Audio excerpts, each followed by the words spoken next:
어차피 내 귀한 가문의 대를 이을 도구로 드린 것뿐이다. 맹아는 잘 자라고 있으니 당장 이 서류에 도장을 찍고 내 아들 곁에서 사라져라. 출산 직후 피도 멈추지 않아 파리한 얼굴로 누워있는 나에게 시어머니는 남편과 화려한 불륜녀를 데리고 병실로 들이닥쳤다. 불륜녀는 내 어머니의 유품인 낡은 은 목걸이마저 빼앗아 비웃었다. 위자료 대신 이거라도 받는 걸 감사히 여겨야지. 이 촌스러운 아줌마. 그 순간 나는 짐승 같은 그들에게 매달리는 대신 망설임 없이 이혼 서류에 도장을 찍고 그들의 가슴에 던졌다. 그래, 토악질 나오는 당신들 돈 따위 나도 필요 없어. 갓 태어난 아들을 빼앗기고 한겨울 길바닥에 몸 하나로 내던져진 그날, 과연 내 인생은 이대로 비참하게 끝나버렸을까? 아니면 이 이혼 서류가 복수를 알리는 짜릿한 초대장이 되었을까? 그리고 며칠 후 오만했던 시댁은 너무나도 처참하게 완벽하게 무너지기 시작한다. 구독과 좋아요를 눌러주시고 지금 어디서 듣고 계신지 댓글을 남겨주시면 그곳에 행운과 건강이 가득하기를 기원합니다. 오늘의 이야기 시작하겠습니다. 굳게 닫혀있던 병실 문이 부서지듯이 열렸다. 하얀 입김이 얼어붙는 차가운 겨울밤이었다. 시어머니 김 여사가 두툼한 밍크 코트를 휘날리며 오만하게 걸어들어왔다. 그 뒤로는 남편 태준이 화려한 원피스 차림에 불륜녀 유진의 팔짱을 낀 채 뻔뻔한 웃음을 지으며 들어섰다. 미연은 찢어질 듯한 아랫배의 통증을 참으며 억지로 상체를 일으켰다. 김 여사님, 여기 어디라고 이렇게 막무가내로 들어오십니까? 저는 출산하고 아직 피도 멈추지 않았습니다. 당장 나가세요. 김 여사가 들고 있던 갈색 봉투를 미연의 파리한 얼굴을 향해 거칠게 집어 던지며 소리쳤다. 시끄럽다. 네가 피를 흘리든 말든 내 알바 아니다. 내가 왜 감히 며느리 눈치를 봐야 한단 말이냐. 당장 닥치고 이 서류나 똑똑히 봐라. 던져진 서류에는 이혼 합의서와 친권 포기 각서라는 굵은 글씨가 쓰여 있었다. 김 여사가 손가락질하며 차갑게 내뱉었다. 어차피 내 귀한 3대 독자 후손을 낳아줄 도구로 드린 것뿐이다. 이제 소중한 후손도 태어났으니 내 역할은 끝났다 이거다. 당장 이 서류에 도장을 찍고 내 아들 곁에서 사라져라. 미연이 분노로 떨리는 두 손을 쥐어잡고 핏발선 눈으로 소리쳤다. 김 여사님, 지금 제정신이세요? 방금 당신들 핏줄을 낳느라 죽을 힘을 다한 사람에게 어떻게 이럴 수가 있습니까? 김 여사가 바닥에 침을 뱉는 시에시를 하며 악랄하게 대꾸했다. 핏줄이라고 착각하지 마라. 내 귀여운 손자는 이제 이 유진이가 훌륭하게 키울 거다. 너같이 아무 능력도 없는 친정 부모를 둔 천박한 계집애가 감히 내 손자 몸에 더러운 손을 대는 것 자체가 끔찍하고 소름 돋는다. 미연은 믿을 수 없다는 듯 태준을 노려보며 다급하게 물었다. 당신도 김 여사님과 같은 생각인 거야? 10달 동안 배 아파 낳은 내 자식을 빼앗고 나를 한겨울 길바닥에 내버리겠다는 거야? 태준은 김 여사의 넓은 등 뒤에 비겁하게 숨은 채 유진의 명품 가방을 고쳐매며 귀찮다는 듯 대답했다. 아, 피곤해. 왜 이렇게 나한테 들러붙는 거야? 엄마가 하라는 대로 해. 나는 유진이랑 얼른 혼인신고하고 신혼여행이나 가야 하니까. 너는 피비린 내나니까 얼른 도장이나 찍어. 유진이 코를 움켜쥐고 콧방귀를 뀌며 미연의 병상 옆으로 다가와 비아냥거렸다. 아줌마, 눈치 좀 챙기고 알아서 비켜줘야지. 태준 씨가 아줌마는 촌스럽고 가난한 냄새가 나서 1분 1초도 같이 살 수 없대요. 거울이나 좀 봐요. 그 끔찍한 얼굴로 어떻게 남편을 붙잡아 둘 생각이야? 유진은 병실 화장대 위를 뻔뻔하게 뒤져 미연이 잃어버렸던 친정어머니에게 물려받은 낡은 은 목걸이를 주머니에 쓱 집어넣었다. 미연이 이마에 굵은 식은땀을 흘리며 소리쳤다. 남의 물건에 지금 무슨 짓이야. 그건 돌아가신 우리 엄마 유품이야. 당장 손 떼. 유진이 붉게 칠한 입술을 비틀며 야비하게 웃으며 대답했다. 어차피 위자료도 없이 몸 하나로 쫓겨날 주제에 이런 게 다 뭔 필요야? 내가 불쌍하니까 위자료 대신 받아주는 걸 감사히 여겨야지. 이거 팔면 국밥 몇 그릇은 사 먹을 수 있겠네요. 호호. 그 순간 미연의 마음속 깊은 곳에서 뜨거운 분노의 불길이 화산처럼 솟아올랐다. 지난 5년간 미연은 김 여사의 모진 폭언과 폭력에 시달리며 가정부처럼 살아왔다. 배가 남산만하게 불러온 몸으로도 매일 새벽 5시에 일어나 가족들 밥을 차리고 한겨울 차가운 물에 손을 담가 걸레질을 해야만 했다. 미연은 여기서 도와달라고 무릎 꿇고 매달려봤자 남은 인생마저 악마들의 발밑에서 비참하게 뜯어먹힐 것이라 생각했다. 차라리 지금이야말로 이 지옥 같은 악마들의 소굴에서 합법적으로 탈출할 수 있는 완벽한 기회였다. 미연이 오른손 귓등에 깊이 박혀있던 링거 바늘을 거칠게 뽑아내며 냉랭한 목소리로 말했다. 그래 좋아. 어차피 토악질 나오는 인간들이니까 나도 더 이상은 역겨워서 같이 못 살겠어. 김 여사가 황급히 눈을 부릅뜨고 뒷걸음질 치며 물었다. 뭐라? 내가 감히 지금 나더러 토악질 나온다고 했느냐? 미연은 탁자 위에 놓인 볼펜을 낚아채 새 이혼 합의서와 친권 포기각서에 조금의 망설임도 없이 서명하고 도장을 찍어버렸다. 미연이 피 묻은 서류를 태준의 가슴에 거칠게 집어던지며 차갑게 내뱉었다. 자, 이제 도장 찍었으니 이제 당신들과 나는 완벽한 남남이야. 김 여사는 며느리가 바닥에 엎드려 울부짖을 것이라 생각했는데 너무나도 담담한 미연의 행동에 경악하며 소리쳤다. 어이, 이 싸가지 없는 년, 머리가 어떻게 된 것 아냐? 위자료도 안 받을 거라니 순순히 도장을 찍다니. 미연은 아랫배에 극심한 통증을 참으며 낡은 서랍장을 열어 짐을 챙기며 되받아쳤다. 위자료? 당신들 같은 더러운 인간들의 돈은 나도 받지 않을 거야. 구역질 나고 역겨우니 당장 내 눈앞에서 사라져. 응애. 그 순간 병실 문 밖에서 아기의 날카로운 울음소리가 들려왔다. 미연의 심장이 바닥에 쿵 하고 떨어졌다. 미연이 눈물을 꾹 참으며 유진을 거칠게 밀쳐내고 소리쳤다. 내 아들 얼굴 한 번만 안아보게 해줘. 당장 비켜. 김 여사가 눈을 부라리며 심술단계 으르렁거렸다. 이 천박한 계집애가 감히 내 귀한 손자를 만지려 드느냐. 당장 전현을 잡아. 당장 밖으로 끌어내. 문 밖에 서 있던 건장한 경비원 2명이 미연의 깡마른 어깨를 세게 밀쳤다. 바닥에 굴러떨어진 미연의 입술이 터져 피가 흘렀다.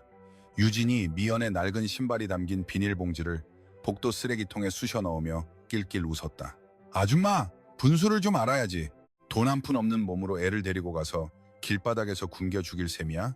낳아준 은혜는 내가 나중에 돈 조금 보내줘서 갚아줄 테니까 미련 두지 말고 당장 사라져. 미연은 차가운 병실 타일 바닥에 엎드린 채 주먹을 꽉 쥐었다. 손톱이 손바닥을 파고들어 피가 났지만 아무런 통증도 느껴지지 않았다.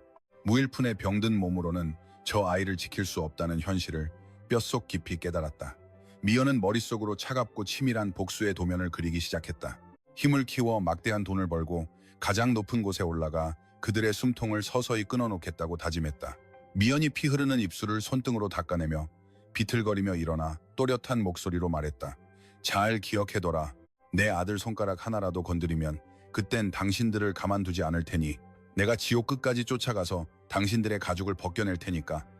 차갑고 맹독을 품은 미연의 눈빛에 세 사람은 순간 숨을 멈추고 얼어붙었다. 미연은 미련 없이 등을 돌려 차가운 복도를 걸어 나갔다.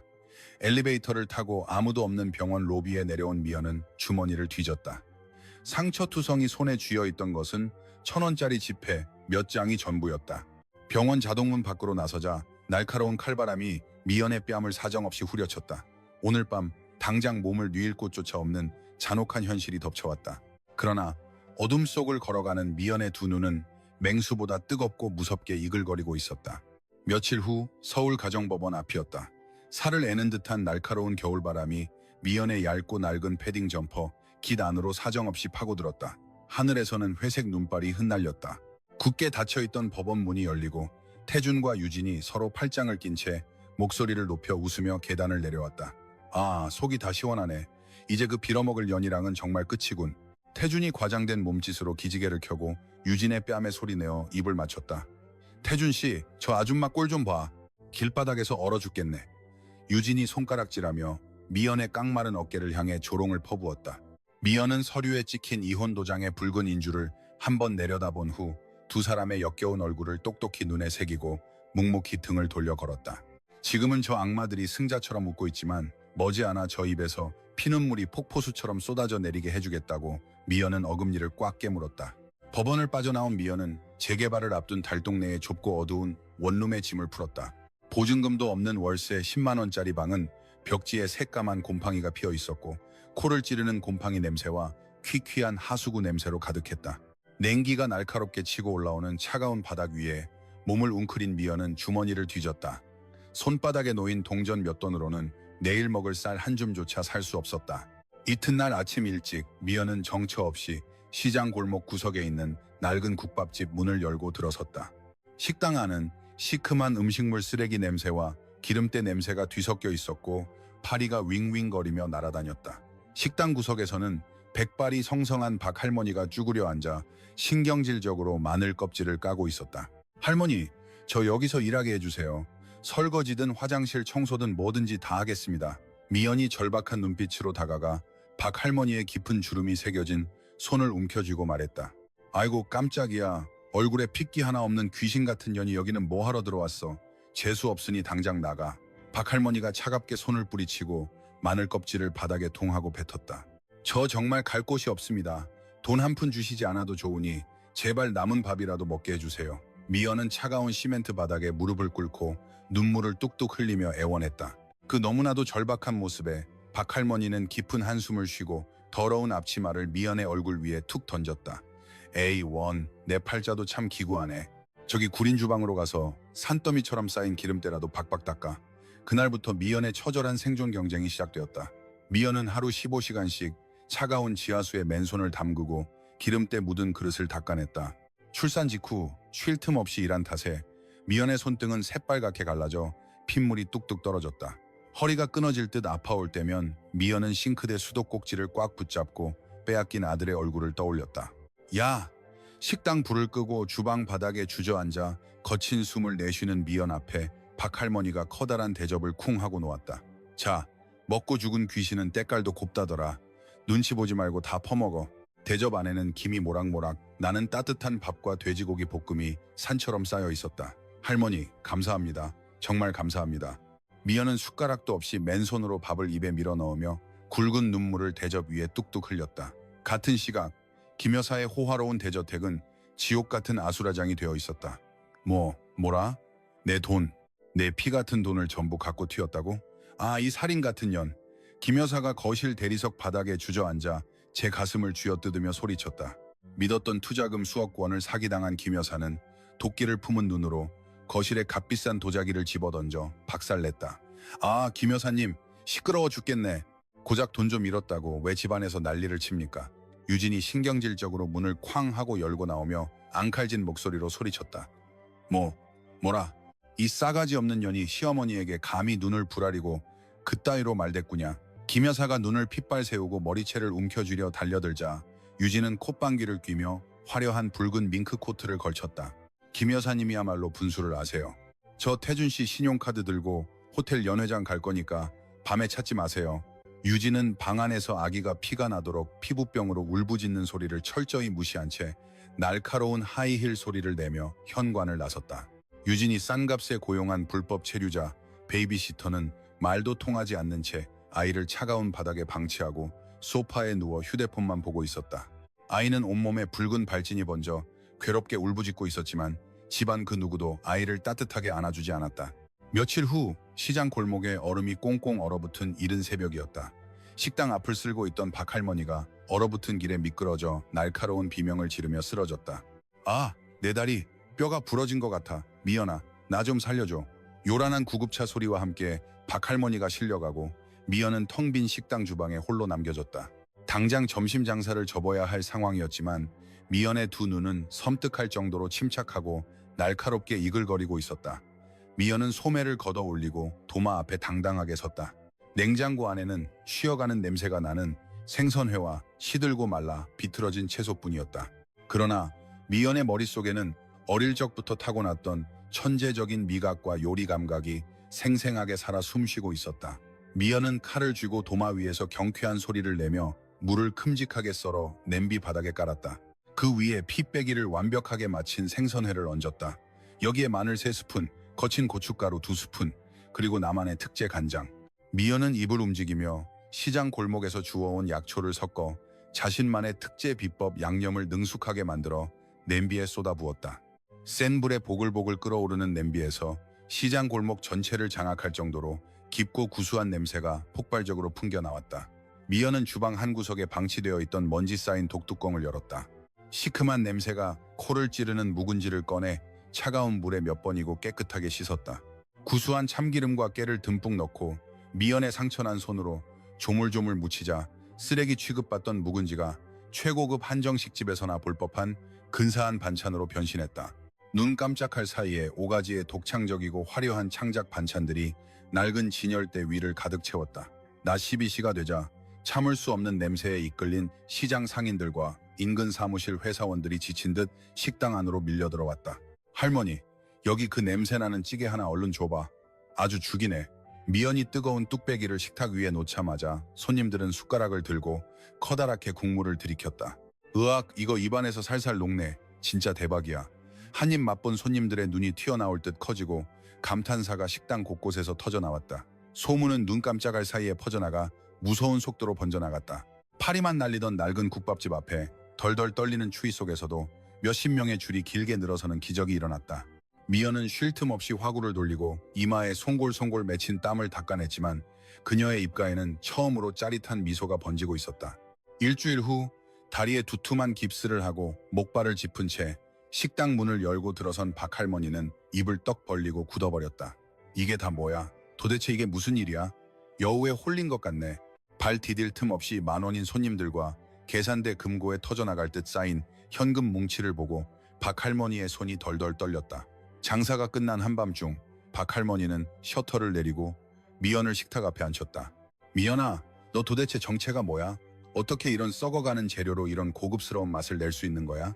미연이 땀에 젖은 앞치마를 풀고 단호하고 또렷한 목소리로 대답했다. 할머니, 저에게 여기 주방을 정식으로 맡겨주세요. 제가 이 식당 매출을 10배, 아니 100배로 만들어 보이겠습니다. 박할머니는 주머니에서 꾸깃꾸깃한 달력 종이를 꺼내 돋보기를 쓰고 볼펜을 꾹 눌러 글씨를 썼다. 좋아. 오늘부터 네가 이 식당의 정식 요리장이다. 음식 팔아서 남은 이익은 너랑 나랑 정확히 반반씩 나누는 거다. 알았지? 박할머니가 거칠게 내민 손글씨 계약서를 받아든 미연의 눈시울이 뜨거워졌다. 그날 새벽 미연은 곰팡이 냄새 나는 낡은 원룸으로 돌아와 가방 깊숙이 넣어두었던 은행 통장을 펼쳤다. 며칠 만에 인쇄된 통장 잔액에는 미연이 평생 만져본 적도 없는 거액의 숫자가 선명하게 인쇄되어 있었다. 미연은 통장을 가슴에 품고 소리 없이 바닥에 엎드려 오열했다. 그러나 미연이 흘리는 눈물은 결코 슬픔이 아니었다. 그것은 지옥으로 내쫓긴 그들에게서 빼앗긴 아들을 합법적으로 되찾고 저 오만한 악마들의 목줄을 끊어놓을 복수극의 완벽한 시작을 알리는 차가운 신호탄이었다. 미연은 코피를 흘리면서도 헌책방에서 주워온 낡은 요리책을 눈에 불을 켜고 읽어 통째로 머릿속에 집어넣기 시작했다.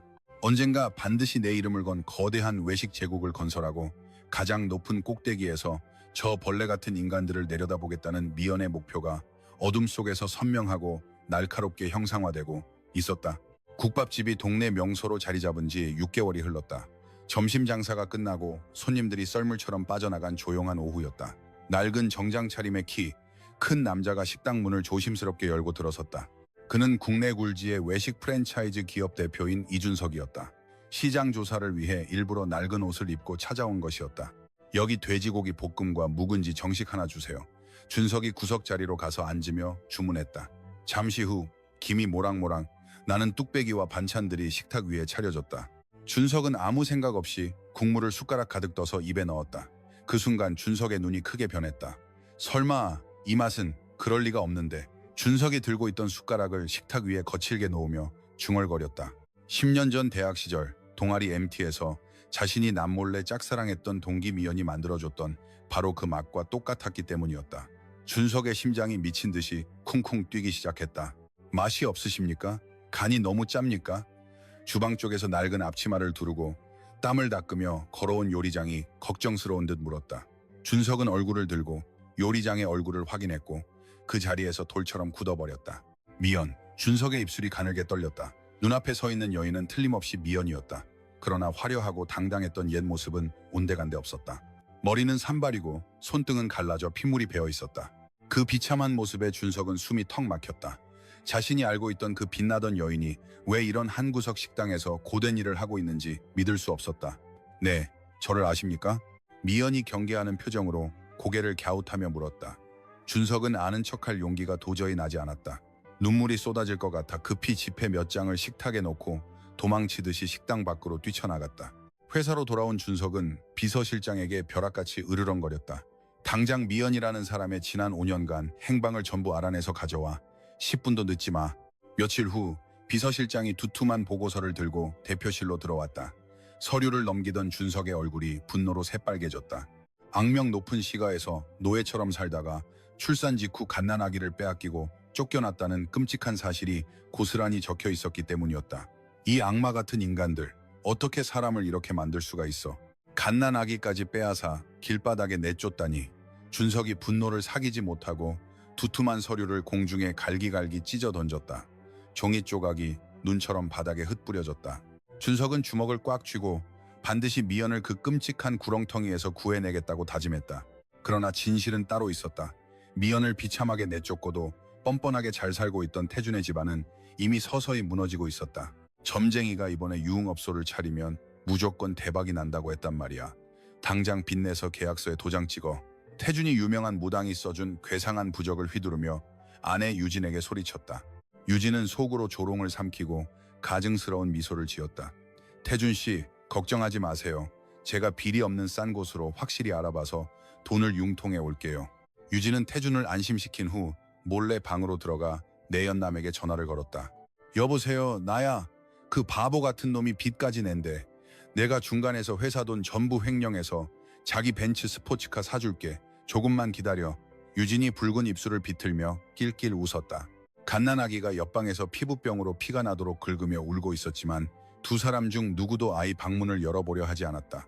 그 순간 식당 문이 다시 열리고 누군가 들어섰다. 이번에는 낡은 정장이 아니었다. 준석은 최고급 정장을 차려입고 수행원 몇 명을 거느린 채 당당하게 국밥집으로 걸어 들어왔다. 식당 바닥을 닦고 있던 미연이 깜짝 놀라 뒤로 물러섰다. 아, 손님, 아직 영업시간 전인데요. 준석이 미연 앞으로 다가가 황금색 로고가 박힌 명함을 정중하게 내밀었다. 오랜만이야, 미연아. 나야, 이준석, 대한 프랜차이즈 대표 이준석이야. 미연은 명함에 적힌 이름과 직책을 번갈아 보며 눈을 동그랗게 떴다. 10년 전 대학 동기가 굴지의 대기업 대표가 되어 나타나자 미연은 놀라움에 뒷걸음질 쳤다. 준석아, 네가 왜 여기까지? 나는 지금 이런 몰골이라서. 미연이 땀에 젖은 앞치마를 등 뒤로 감추며 고개를 숙였다. 준석은 애틋한 감정을 억누르고 대표로서 단호하게 입을 열었다. 미연 씨, 당신의 요리 재능을 높이 평가합니다. 저희 회사 신메뉴 기획팀의 수석 연구원으로 정식 스카우트하겠습니다. 연봉은 업계 최고 대우로 맞춰드리겠습니다. 대기업의 파격적인 제안에 미연은 숨이 멎을 듯했다. 그러나 미연은 이내 쓴 웃음을 지으며 고개를 저으며 대답했다. 준석아, 고맙지만 거절할게.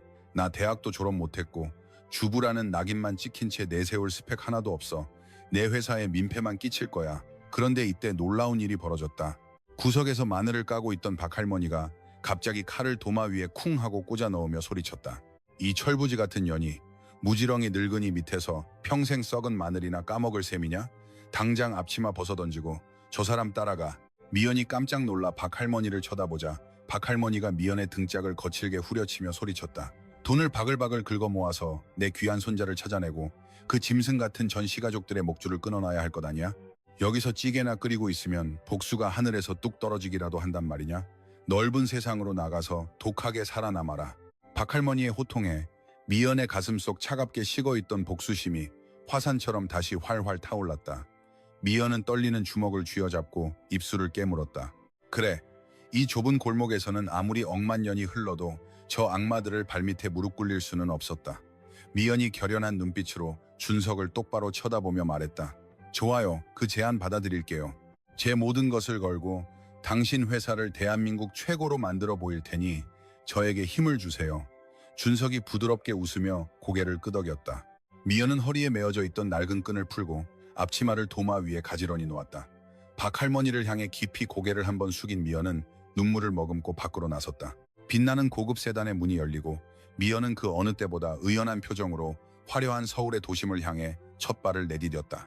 서울 도심에 우뚝 솟아있는 거대한 빌딩, 로비에 미연이 당당하게 걸어 들어왔다. 시골에서 입던 낡은 패딩 점퍼를 벗어던지고 몸에 딱 맞는 단정한 검정 정장을 차려입은 모습이었다. 하이힐 소리가 대리석 바닥에 울려 퍼져 미연의 굳은 결심을 말해주고 있었다. 그러나 신메뉴 기획팀 사무실에 들어서는 순간 사람들의 비아냥거림이 화살처럼 쏟아졌다. 저 여자가 소문만 무성한 낙하산 인간인가? 대학도 졸업 못했다더니 대체 뭐가 수석 연구원이야? 대표랑 뒤로 뭘 했길래 저런 자리에 앉는 거야? 팀원들의 노골적인 수군거림에도 미연은 눈 하나 깜빡이지 않았다. 이 정도의 회방에 무너질 것 같았으면 지옥 같은 구렁텅이에서 기어 올라오지도 않았을 것이라고 속으로 굳게 중얼거렸다. 그때 오만한 표정의 기획팀장 박 부장이 서류 뭉치를 미연의 책상 위에 거칠게 내던지며 다가왔다. 어이 미연 씨, 회사 들어왔으면 월급값은 해야 할 것 아니야? 창고에 썩어가는 불량재고 식재료가 10톤이나 있으니 그걸로 일주일 안에 신메뉴 하나 완벽하게 만들어내. 미연이 침착하지만 단호한 목소리로 박 부장의 눈을 똑바로 쳐다보며 대답했다. 버려지는 식재료로 일주일 안에 신메뉴를 개발하라고요. 그건 물리적으로 불가능한 스케줄입니다. 불가능하다고? 낙하산으로 들어왔으면 이 정도 능력은 보여줘야 할 것 아니야? 싫으면 당장 짐 싸서 내 발로 나가. 박 부장이 손가락질하며 소리치자 주변 팀원들이 야비하게 쿡쿡 웃었다. 미연은 화를 내는 대신 입가에 냉소적인 미소를 띠고 고개를 끄덕였다. 알겠습니다. 제가 완벽한 메뉴를 만들어내면 팀장님은 저에게 공식적으로 사과하십시오. 미연은 변명 한마디 없이 회사 외곽에 있는 폐공장 같은 임시 연구실로 짐을 옮겼다. 녹슨 조리 도구만이 덩그러니 놓인 낡은 곳이었지만 미연은 밤샘 연구에 매진하며 배합 테스트를 반복했다. 손가락이 베이고 땀이 뚝뚝 떨어져도 오직 아들을 되찾겠다는 일념 하나로 고통을 삼켰다. 그런데 신메뉴 품평회를 하루 앞둔 한밤중 불 꺼진 연구실에 누군가 도둑고양이처럼 몰래 숨어 들어왔다. 손전등을 든 인물은 다름 아닌 박 부장이었다. 낙하산 주제에 감히 내 자리를 넘본단 말이지? 어디 비참하게 실패해봐라. 내가 뼈도 못 추리게 밟아버릴 테니까. 박 부장이 악마처럼 눈을 빛내며 미연의 컴퓨터 전원을 켜고 레시피 데이터를 전부 삭제해버렸다. 그것도 모자라 내일 사용할 핵심 재료 용기에 굵은 소금을 무자비하게 쏟아부어 섞어버렸다. 박 부장은 희희낙낙하며 낄낄 웃고 어둠 속으로 사라져갔다. 이튿날 이른 새벽 엉망진창이 된 연구실을 확인한 미연의 턱 근육이 굳게 굳어졌다. 그러나 미연은 울부짖으며 따져 묻는 대신 당장 지갑을 들고 수산시장으로 전력 질주했다. 머릿속에 완벽하게 암기해두었던 레시피가 있었기에 대체 식재료만 구할 수 있다면 충분히 승산이 있다고 판단한 것이었다. 같은 시각 이른 아침 출근하던 준석은 무거운 비닐봉지를 들고 핏기 없이 달려오는 미연을 우연히 목격했다. 준석은 즉시 보안팀을 대동하고 어젯밤 연구실의 CCTV 영상을 전부 확인했다. 이런 벌레 같은 인간, 감히 내 회사에서 이런 더러운 짓을 벌여? 화면 속 소금을 쏟아붓는 박 부장의 얼굴을 확인한 준석이 주먹으로 책상을 세게 내리치며 분노를 폭발시켰다. 오전 10시, 드디어 대회의실에서 블라인드 신메뉴 품평회가 열렸다. 까다로운 표정의 임원들 앞에 화려한 창작 한식 코스 요리가 놓였다. 음식을 음미한 임원들의 눈이 일제히 튀어나올 듯 커졌다. 아니, 입안에서 그대로 녹는군. 이게 정말 창고에서 썩어가던 폐기 직전 재료로 만든 요리라고? 믿을 수 없어. 우리 회사 창립 이래 이렇게 완벽한 풍미는 처음이야. 당장 전국 매장에서 출시하자. 임원들이 숟가락을 놓지 못하고 감탄사를 연발하자 뒤에서 팔짱을 끼고 구경하던 박 부장의 얼굴이 새파랗게 질렸다. 그럴 리가 없는데. 분명 소금을 잔뜩 넣었을 텐데. 박 부장이 저도 모르게 헛소리를 중얼거리며 뒷걸음질 쳤다. 그 순간 대회의실 문이 활짝 열리고 준석이 차가운 표정으로 걸어 들어왔다. 박 부장, 지금 뭐라고 했나? 소금을 잔뜩 넣었다고 했나? 준석이 날카로운 눈빛으로 박 부장을 노려보고 리모컨 버튼을 세게 눌렀다. 대형 스크린에 박 부장이 미연의 연구실에 몰래 들어가 난동을 부리는 CCTV 영상이 선명하게 재생되었다. 회의실 안은 눈 깜짝할 사이에 정적이 흘렀다. 대표님, 이건 오해입니다. 저 여자가 먼저 저를 무시하고. 박 부장이 바닥에 무릎 꿇고 식은땀을 줄줄 흘리며 변명했다. 변명은 경찰서 가서 해. 회사 재산을 훼손하고 동료를 음해한 죄 전부 법적으로 물을 것이니 보안팀 당장 이 쓰레기 밖으로 끌어내. 준석의 호통이 떨어지자 건장한 경비원들이 달려들어 발버둥 치는 박 부장의 양팔을 비틀어 거꾸로 끌어냈다. 준석은 임원들 앞에서 미연을 정식 기획팀장으로 파격적인 승진을 시켰다. 모든 프로젝트가 성공적으로 끝난 며칠 후 밤이었다. 준석은 미연의 승진을 축하하기 위해 서울 도심의 야경이 한눈에 내려다 보이는 최고급 호텔 스카이라운지에 미연을 초대했다. 식사가 끝날 무렵 준석이 너무나도 낡은 대학 시절 수첩을 조심스럽게 꺼내 탁자 위에 놓았다. 준석아, 이건 뭐야? 되게 오래돼 보이는데? 미연이 신기한 눈으로 수첩을 쳐다보며 물었다. 준석이 미연의 거친 손을 자신의 두 손으로 감싸쥐고 입을 열었다. 미연아, 나 사실 대학 때부터 너 한 사람만 마음에 품고 있었어. 네가 태준이 그 인간한테 가는 걸 보면서 매일 밤 후회하고 가슴을 쳤단 말이야. 수첩 안에는 20대 시절 밝게 웃고 있는 미연의 사진이 소중하게 끼워져 있었다. 다시는 너를 놓치고 싶지 않아. 과거의 상처 내가 전부 안아줄게. 내 복수도 내가 가장 앞에서 도와서 싸워줄 테니 내 손을 잡아줄래? 준석의 무게감 있는 진심 어린 고백에 미연의 눈시울이 붉어졌다. 과거에 입은 상처 때문에 다시는 누구도 사랑하지 않겠다고 맹세했던 미연이었다. 그러나 미연은 지나간 시간 동안 자신을 묵묵히 지켜주었던 준석의 깊은 마음에 굳게 닫혀있던 마음의 문을 서서히 열기 시작했다. 고마워. 나를 믿어주고 다시 살게 해줘서. 당신 손 절대 놓지 않을게. 미연이 눈물을 흘리며 준석의 손을 마주 잡았다. 미연은 마침내 과거의 비참함에서 완벽하게 벗어나 강인하고 빛나는 외식 제국의 지배자로 당당하게 우뚝 섰다. 화려한 샹들리에 불빛이 쏟아지는 최고급 호텔 연회장이었다. 샴페인 잔이 부딪히는 경쾌한 소리가 넓은 홀을 가득 채우고 있었다. 미연이 기획한 프리미엄 밀키트가 북미와 유럽 시장까지 완벽하게 장악하며 회사는 창사 이래 최고의 매출액을 달성했다. 연단 중앙에 선 미연은 몸에 딱 맞는 우아한 흰 드레스를 입고 여유로운 미소를 지었다. 미연 씨가 우리 회사를 세계 최고로 만들었어. 정말 수고 많았네. 준석이 감격스러운 목소리로 헉헉거리며 연단 위로 올라왔다. 수백 명의 임직원들이 숨죽이며 두 사람을 지켜보는 가운데 준석이 갑자기 미연의 발밑에 한쪽 무릎을 꿇었다. 준석의 손에는 눈부시게 빛나는 커다란 다이아몬드 반지가 쥐어 있었다. 내 인생에서 가장 어두운 순간에 너를 다시 만난 건 기적이야. 이제부터 내가 평생 내 곁에서 가장 든든한 방패가 되어줄게. 나와 결혼해 줄래? 준석의 진심 어린 프러포즈에 연회장 곳곳에서 환호성과 박수갈채가 터져나왔다. 미연은 두 손으로 입을 막고 굵은 눈물을 주르륵 흘리며 고개를 끄덕였다. 응, 기꺼이. 나도 평생 당신 손 절대 놓지 않을 거야.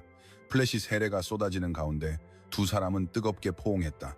2개월 후 삼엄한 경비가 유지되는 야외 결혼식장에서 화려한 웨딩 마치가 울려 퍼졌다.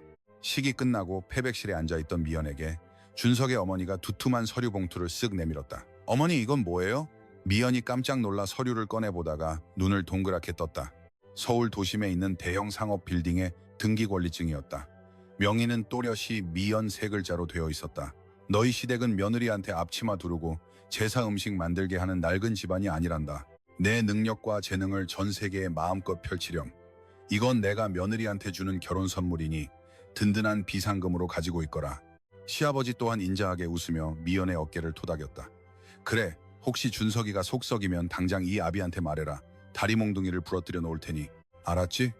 과거 전 시어머니의 끔찍한 폭언과 학대에 시달렸던 미연의 가슴속 응어리가 봄눈 녹듯이 스르르 녹아내렸다. 미연은 시부모님의 손을 꽉 쥐고 몇 번이고 고개를 숙였다. 감사합니다. 정말 감사합니다. 준석 씨와 평생 행복하게 살겠습니다. 결혼 1년 후 따뜻한 햇살이 쏟아지는 특별실 산후조리원이었다. 과거 피비린내 나고 싸늘했던 병실과는 차원이 다른 안락한 방에서 미연은 폭신폭신한 침대에 기대 앉아 있었다. 미연아, 우리 딸 하나 코 좀 봐. 이거 완전 너랑 똑같다. 어쩜 이렇게 예쁠까? 준석이 갓 태어난 딸을 조심스럽게 가슴에 안고 귀까지 걸린 채 웃으며 호들갑을 떨었다. 미연이 부드럽게 웃으며 준석의 팔을 어루만졌다. 당신 입술이랑 똑같이 생겼는데 뭘 그런 말씀을 하세요? 저한테 산후조리원 통째로 빌려줘서 돈 너무 많이 쓴 것 아니에요? 무슨 소리야? 내 아내와 내 딸인데 이 세상에서 가장 좋은 것만 해줘야지. 당신은 아무 걱정 말고 몸이나 편히 쉬어. 준석이 미연의 이마에 따뜻하게 입을 맞췄다. 미연은 과거 차가운 병실에서 갓난아기를 빼앗기고 몸 하나로 쫓겨났던 비참한 기억들을 이곳에서 완벽하게 씻어냈다. 육아휴직에서 복귀한 미연은 최연소 이사로 승진하며 커리어의 정점을 찍었다. 어느 주말 오후 서울 강남의 최고급 백화점 바트 특별실 안이었다. 미연이 폭신폭신한 소파에 앉아 티컵을 들고 환하게 웃고 있었다. 맞은편에는 국밥집 박 할머니가 머리부터 발끝까지 명품 옷과 보석으로 치장한 채 앉아 있었다. 아이고 미연아, 이 가방 하나가 100만 원이 넘는다고? 제정신이야? 내가 손이 덜덜 떨려서 이걸 어떻게 들고 다녀? 박 할머니가 가죽 가방을 쓰다듬으며 놀란 가슴을 쓸어내렸다. 미연이 두툼한 용돈 봉투를 할머니 무릎 위에 놓으며 윙크했다. 할머니, 제가 나락 같은 구렁텅이에 있을 때 할머니가 사람 만들어 주셨잖아요. 이 정도는 아무것도 아니에요. 계절마다 모시고 올 테니까 펑펑 쓰시면서 편하게 사세요. 박 할머니는 눈시울을 붉히며 미연의 손을 꽉 쥐었다. 자신이 나락에 있을 때 은혜를 베풀어준 사람에게는 아낌없이 보답하며 미연은 막강한 재력과 여유를 지닌 지배자처럼 자신의 인생을 컨트롤했다. 그 무렵 회사 최상층에 위치한 미연의 이사 집무실 문이 무겁게 열렸다. 미연이 막대한 돈을 들여 고용한 국내 최고의 사설탐정팀 팀장이 굳은 표정으로 들어와 서류를 내밀었다. 지시하신 태준 일가의 행방을 샅샅이 찾아봤지만 상황이 그리 좋지 않습니다.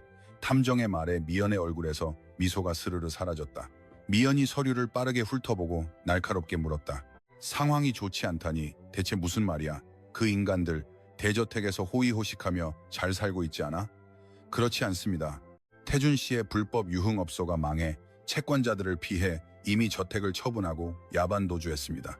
주민등록도 모두 말소되었고 대포폰을 쓰고 있어 당장 위치를 특정하기 어렵습니다. 탐정의 보고에 미연은 들고 있던 만년필을 책상 위에 툭 하고 놓았다.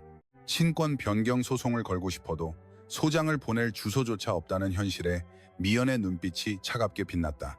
팀장님, 당장 탐정팀 인원을 2배로 늘리고 자금은 원하는 대로 무제한으로 입금해 드릴 테니 전국의 첩보망을 전부 개통해서 그 인간들의 머리카락 한 올이라도 찾아내요.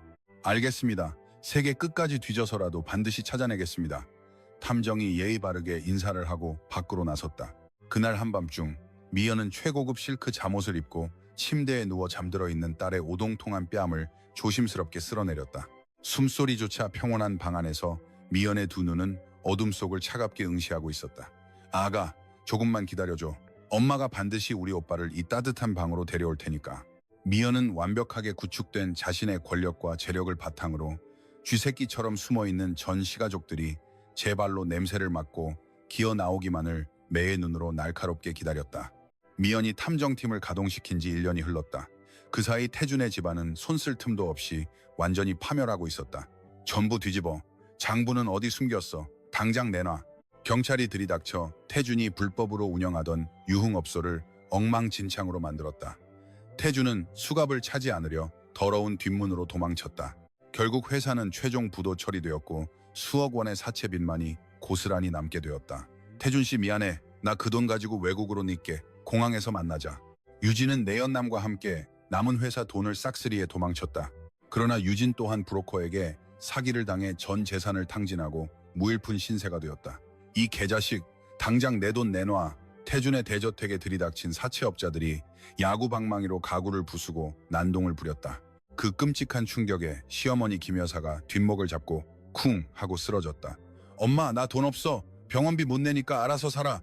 태준은 입에 거품을 물고 쓰러진 제 어머니를 내버려둔 채 혼자 도망쳤다. 김 여사는 응급수술을 받았지만 아무도 병원비를 내주지 않아 병원 복도에 방치되었다. 돈 나올 구멍이 완전히 막혀버린 태준은 냄새나는 노숙자 쉼터에서 우연히 TV를 켰다.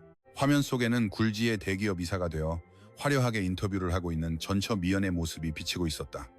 아, 저 여자가 어떻게 저렇게 돈벼락을 맞았지? 미연, 그래, 나에게 돈을 안 줄 리가 없어. 태준의 두 눈이 탐욕스럽게 빛났다. 이튿날 아침 서울 대기업 빌딩 1층 로비가 아수라장이 되었다.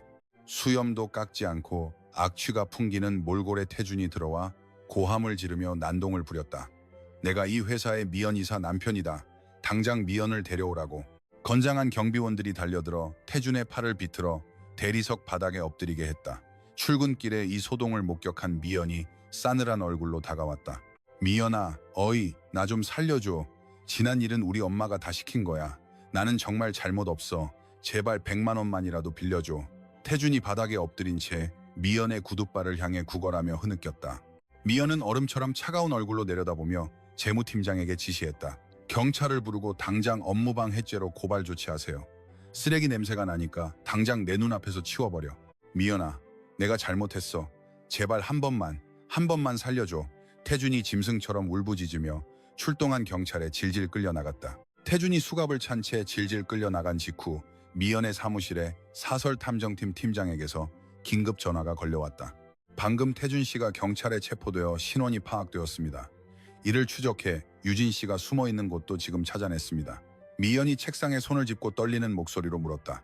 내 아들은? 우리 아들은 무사합니까? 전화기 너머 탐정의 목소리가 무겁게 가라앉았다. 이사님, 마음의 준비를 하셔야 합니다. 유진 씨가 채권자들을 피해 도망다니면서 장남을 슬럼과 폐허 원룸에 가둬두었습니다. 뭐라고? 폐허에 가뒀다고? 미연의 심장이 바닥에 쿵 하고 떨어졌다. 문에는 굵은 자물쇠가 걸려 있었고 난방도 전혀 없는 곳입니다. 며칠간 물 한 방울 마시지 못한 아이가 심각한 영양실조와 폐렴으로 사경을 헤매고 있다고 합니다만 너무나 위독해서 오늘을 넘기기 어렵다고 합니다.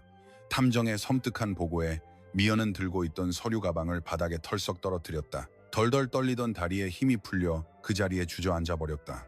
아, 우리 아들, 안 돼, 내 귀여운 아가. 미연이 가슴을 쥐어뜯으며 짐승처럼 오열하기 시작했다. 그토록 찾아 헤매던 친자식이 지옥 같은 폐가에서 홀로 굶어 죽어가고 있다는 사실에 숨을 쉴 수가 없었다. 목구멍 깊은 곳에서 피가 역류하는 듯한 끔찍한 고통이 미연을 덮쳐왔다. 비서의 연락을 받고 급히 뛰어들어온 준석이 바닥에 쓰러진 미연을 세게 안아주었다. 미연아, 정신 차려. 지금 울고 있을 때가 아니야. 아이부터 구해야지. 준석이 미연의 어깨를 세게 움켜쥐고 눈을 마주치며 소리쳤다. 미연은 흐르는 눈물을 손등으로 박박 닦고 핏발선 눈으로 몸을 일으켰다. 치솟는 분노에 온몸에 피가 역류하는 것 같았다. 준석아, 당장 움직일 수 있는 사람 전부 동원해서 내 아이를 구해줘. 저 악마 같은 인간들 오늘 전부 죽여버릴 거야. 단 한 명도 살려두지 않을 거야. 미연이 이를 악물고 섬뜩하게 선언했다. 준석은 즉시 비서실에 인터폰을 연결하고 긴급 지시를 내렸다.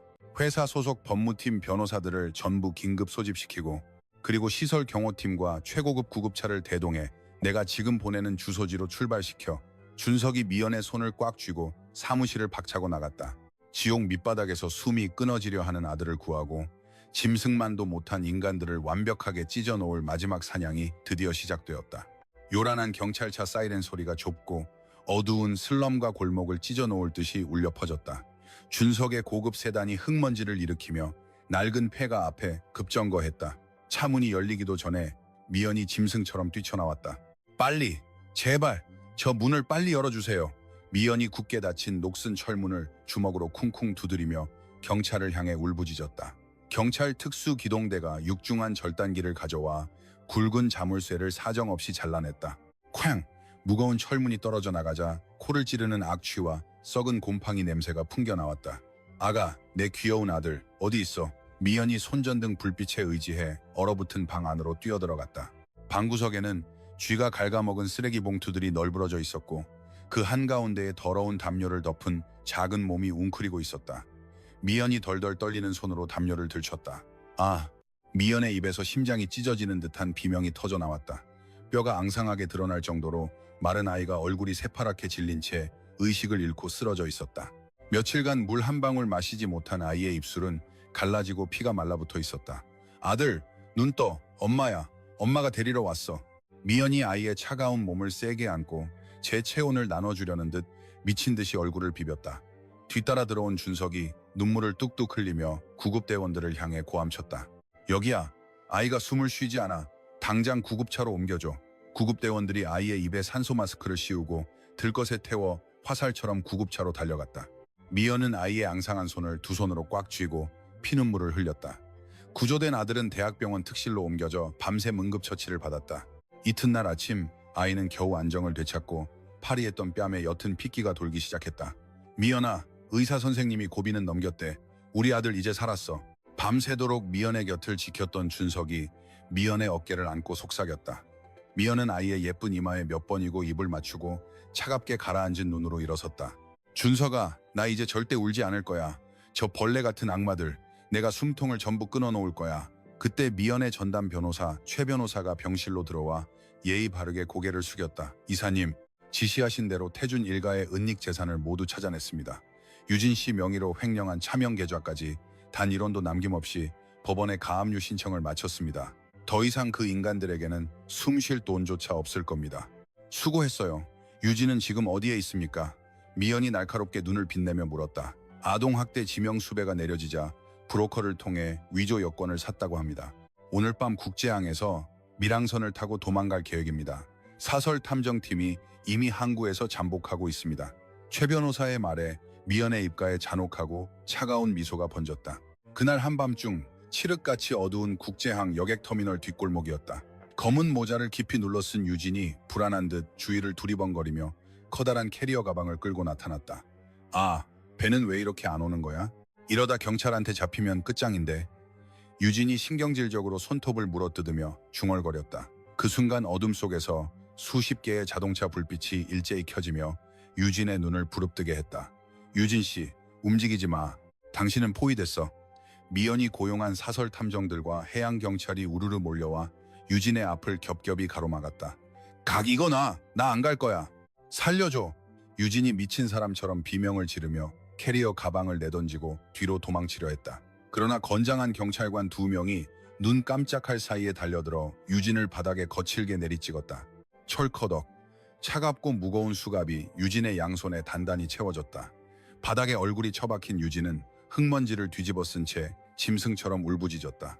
며칠 후 차가운 유치장 면회실이었다. 아동학대와 사기 혐의로 구속된 태준과 유진이 쇠창살을 사이에 두고 마주 앉아 있었다. 야, 이 미친년. 감히 내 돈을 전부 훔쳐서 도망가려 해? 내년 때문에 내 인생이 박살났잖아. 태준이 눈에 핏발을 세우고 쇠창살을 부술듯이 흔들며 욕설을 퍼부었다. 웃기지 마. 당신이 무능해서 집안을 말아먹은 걸 왜 내 탓으로 돌려?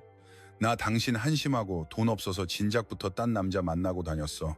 유진도 지지 않고 도끼를 품은 목소리로 소리쳤다.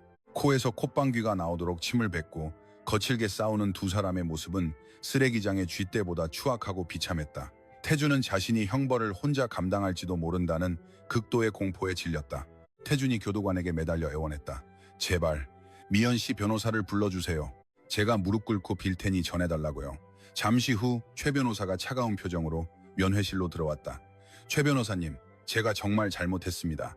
미연 씨에게 제발 한 번만 용서해달라고, 선처해달라고 전해주세요. 저 교도소 가면 죽어요. 태준이 바닥에 엎드려 두 손을 비비며 빌고 오열했다. 최 변호사는 그런 태준을 벌레처럼 내려다보며 서류 가방에서 사진 한 장을 꺼내 쇠창살 안으로 던졌다. 사진 속에는 뼈만 앙상하게 남은 아이가 쓰레기 더미 위에 쓰러져 있는 참혹한 모습이 찍혀 있었다. 당신의 아이가 이렇게 죽어가고 있었습니다. 이사님께서 전하라고 하셨습니다. 선처는 일미문도 없습니다. 당신들이 지옥 가는 걸 똑똑히 지켜볼 거라고 합니다. 평생 교도소에서 썩으세요. 최 변호사는 태준의 절규를 등지고 차갑게 등을 돌렸다. 태준은 바닥을 치며 짐승처럼 울부짖었지만 아무도 그를 돌아보지 않았다. 한편 싸구려 다인실 병실 침대에 누워있던 시어머니 김 여사는 이 모든 소식을 병원 복도 TV 뉴스에서 듣고 있었다. 유명 외식기업 모전 일가, 아동학대 및 횡령으로 전원 구속. 뉴스를 보던 김 여사의 두 눈이 뒤집혔다. 극도의 스트레스와 분노로 김 여사의 심장이 이상하게 쿵쿵 뛰기 시작했다. 김 여사가 가슴을 쥐어잡고 입에서 흰 거품을 뿜으며 쿵 하고 쓰러졌다. 다시 찾아온 발작이었다. 의사들이 달려왔지만 이미 골든타임을 놓친 김 여사는 안면 마비에 이어 목 아래로는 손가락 하나 움직일 수 없는 전신 마비 판정을 받게 되었다. 아들의 병실 창가에 서 있던 미연은 멀리 보이는 검찰청 건물을 싸늘한 눈빛으로 응시했다. 미연아, 놈들 전부 구속됐어. 이제 재판만 남았어. 준석이 다가와 미연의 어깨를 따뜻하게 감싸 안아주었다. 미연은 유리창에 비친 자신의 단호한 얼굴을 응시하고 입가에 차가운 미소를 띄었다. 악마들을 완벽하게 짓밟아버릴 마지막 법정 심판이 눈앞에 다가와 있었다. 서울지방법원 대법정 안은 사람들의 열기로 뜨겁게 달아올라 있었다. 방청석 맨 앞줄에 앉은 미연은 머리부터 발끝까지 기품 있는 검정 정장을 차려입고 여유롭게 등받이에 기대 앉아 있었다. 반면 피고인석에는 파란 죄수복을 입고 포승줄에 묶인 태준과 유진이 덜덜 떨며 고개를 숙이고 있었다. 재판장 정면에 있는 대형 스크린에 끔찍한 영상이 재생되기 시작했다. 뼈만 앙상하게 남은 아이가 곰팡이 핀 폐가 바닥에서 쓰레기를 주워 먹는 영상이었다. 이어서 유진이 내연남과 호텔을 드나들며 돈을 뿌리는 장면이 번갈아 나오자 방청석에서는 분노의 고함이 터져나왔다. 저런 짐승만도 못한 놈들 당장 사형시켜라. 어떻게 자기 핏줄을 저렇게 만들 수 있어. 천벌을 받을 악마들. 방청석에 쏟아지는 비난에 태준이 바닥에 엎드려 재판관을 향해 울부짖었다. 재판장님, 저는 정말 몰랐습니다. 저 독사 같은 여자가 아이를 폐가에 가둬둔 겁니다. 부디 정상 참작을. 유진도 지지 않고 포승줄에 묶인 채 발버둥치며 소리쳤다. 개소리하지 마. 당신이 돈 없으니까 애벌이라고 했잖아. 재판장님, 저 남자가 주범입니다. 저는 시키는 대로 한 죄밖에 없습니다. 서로에게 죄를 떠넘기며 침을 뱉는 두 사람의 모습에 재판관이 불쾌한 표정으로 법봉을 세게 내리쳤다. 피고인 이태준, 피고인 박유진, 두 사람의 아동학대 및 유기, 특수횡령의 죄질은 인간이기를 포기한 수준으로 매우 악질입니다. 법정 안은 물을 끼얹은 듯 조용해졌다. 재판관의 단호하고 엄중한 목소리가 울려 퍼졌다. 이에 본 법원은 피고인 이태준의 친권을 영구 박탈하고 친모 박미연을 단독 친권자로 최종 선고합니다. 또한 피고인 이태준에게 징역 7년, 피고인 박유진에게 징역 10년의 중형을 선고하며 위자료 전액을 지급할 것을 명합니다. 쾅!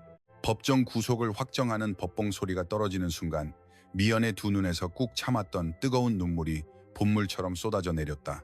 옆에 앉아있던 준석이 미연의 어깨를 따뜻하게 안아주며 부드럽게 속삭였다. 미연아, 끝났어. 이제 우리 아들 완벽하게 되찾았어. 정말 수고 많았네. 미연은 준석의 가슴에 기댄 채 고개를 끄덕이며 환하게 웃었다. 법정을 빠져나가던 태준과 유진은 서로의 머리채를 움켜쥐고 발길질하며 욕설을 퍼부었다. 이 개자식, 내년 때문에 내 인생이 교도소에서 썩게 됐잖아. 당신이 무능하니까 이렇게 된 것 아니야. 징역 7년, 거기서 허리라도 부러져 죽어버려. 두 사람은 교도관들에게 짐승처럼 질질 끌려 법정 복도 끝으로 비참하게 사라져갔다. 재판이 끝나고 몇 개월이 흘렀다. 차갑고 퀴퀴한 여자 교도소, 화장실 바닥에 유진이 피투성이가 된 채 쓰러져 있었다. 유진이 돈을 떼먹었던 사채업자의 사주를 받은 덩치 큰 재소자들이 매일같이 유진을 밟고 지나갔다. 아, 제발 살려줘. 내가 나중에 돈 전부 갚을게. 유진이 바닥을 기어다니며 구걸했지만 재소자들은 유진의 머리채를 움켜쥐고 변기통에 거칠게 쳐박았다. 시끄러워. 네가 횡령한 돈이 얼마인 줄 알아?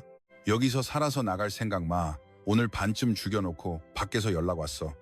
유진은 매일 밤 극심한 공포와 고통에 시달리며 정신착란 증세까지 보이기 시작했다. 같은 시각 가장 노동 강도가 센 지방 노역장에 투입된 태준 또한 긴 징역살이를 하고 있었다.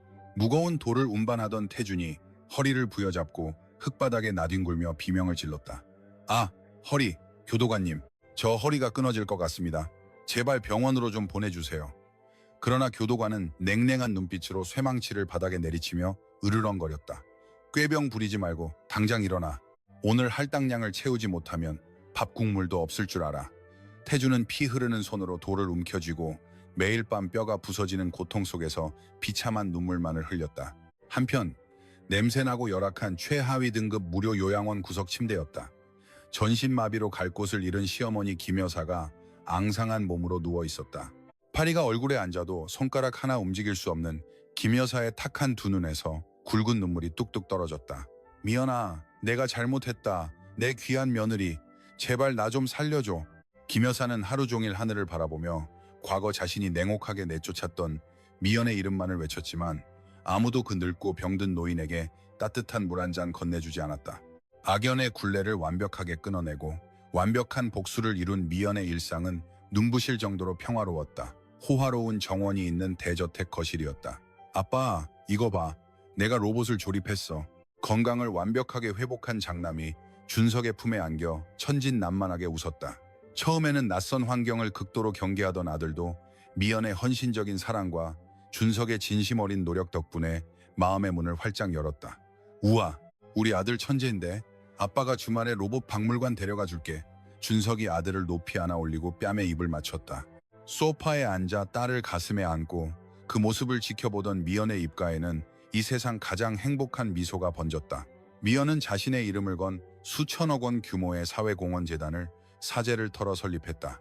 가정폭력과 학대로 고통받는 미혼모와 아이들의 자립을 전폭적으로 지원하고 자신이 받은 사랑을 세상에 아낌없이 나눠주었다. 어느 맑게 갠 겨울밤, 미연은 회사 스카이라운지 프라이빗룸에서 유리창 너머로 눈부시게 빛나는 서울 도심의 야경을 내려다보고 있었다. 5년 전 갓난아기를 빼앗기고 위자료 한 푼 없이 몸 하나로 병원 밖으로 내쫓기던 그 섬뜩하고 춥고 시리던 겨울밤이 떠올랐다. 주머니에 1,000원짜리 지폐 몇 장을 움켜쥐고 꽁꽁 얼어붙은 거리를 걸으며 독하게 다짐했던 그날의 미연은 이제 흔적조차 남아있지 않았다. 지금 미연은 거대한 외식 제국의 꼭대기에서 전 세계를 자신의 발 아래에 두고 있었다. 미연아, 무슨 생각해? 야경이 정말 예쁘다. 준석이 다가와 미연의 어깨를 따뜻하게 안아주고 와인잔을 건넸다. 유리창에 비친 미연의 화려하고 당당한 모습, 위로 멀리서 두 아이의 경쾌한 웃음소리가 음악처럼 들려왔다. 응, 내 인생에서 지금이 가장 눈부시고 따뜻한 밤이야. 고마워 준석 씨. 지옥 같던 과거를 완벽하게 짓밟고 자신의 힘으로 찬란한 제국을 일궈낸 미연은 진정한 인생의 지배자로 환하게 미소 지었다. 오늘의 이야기 어떠셨나요?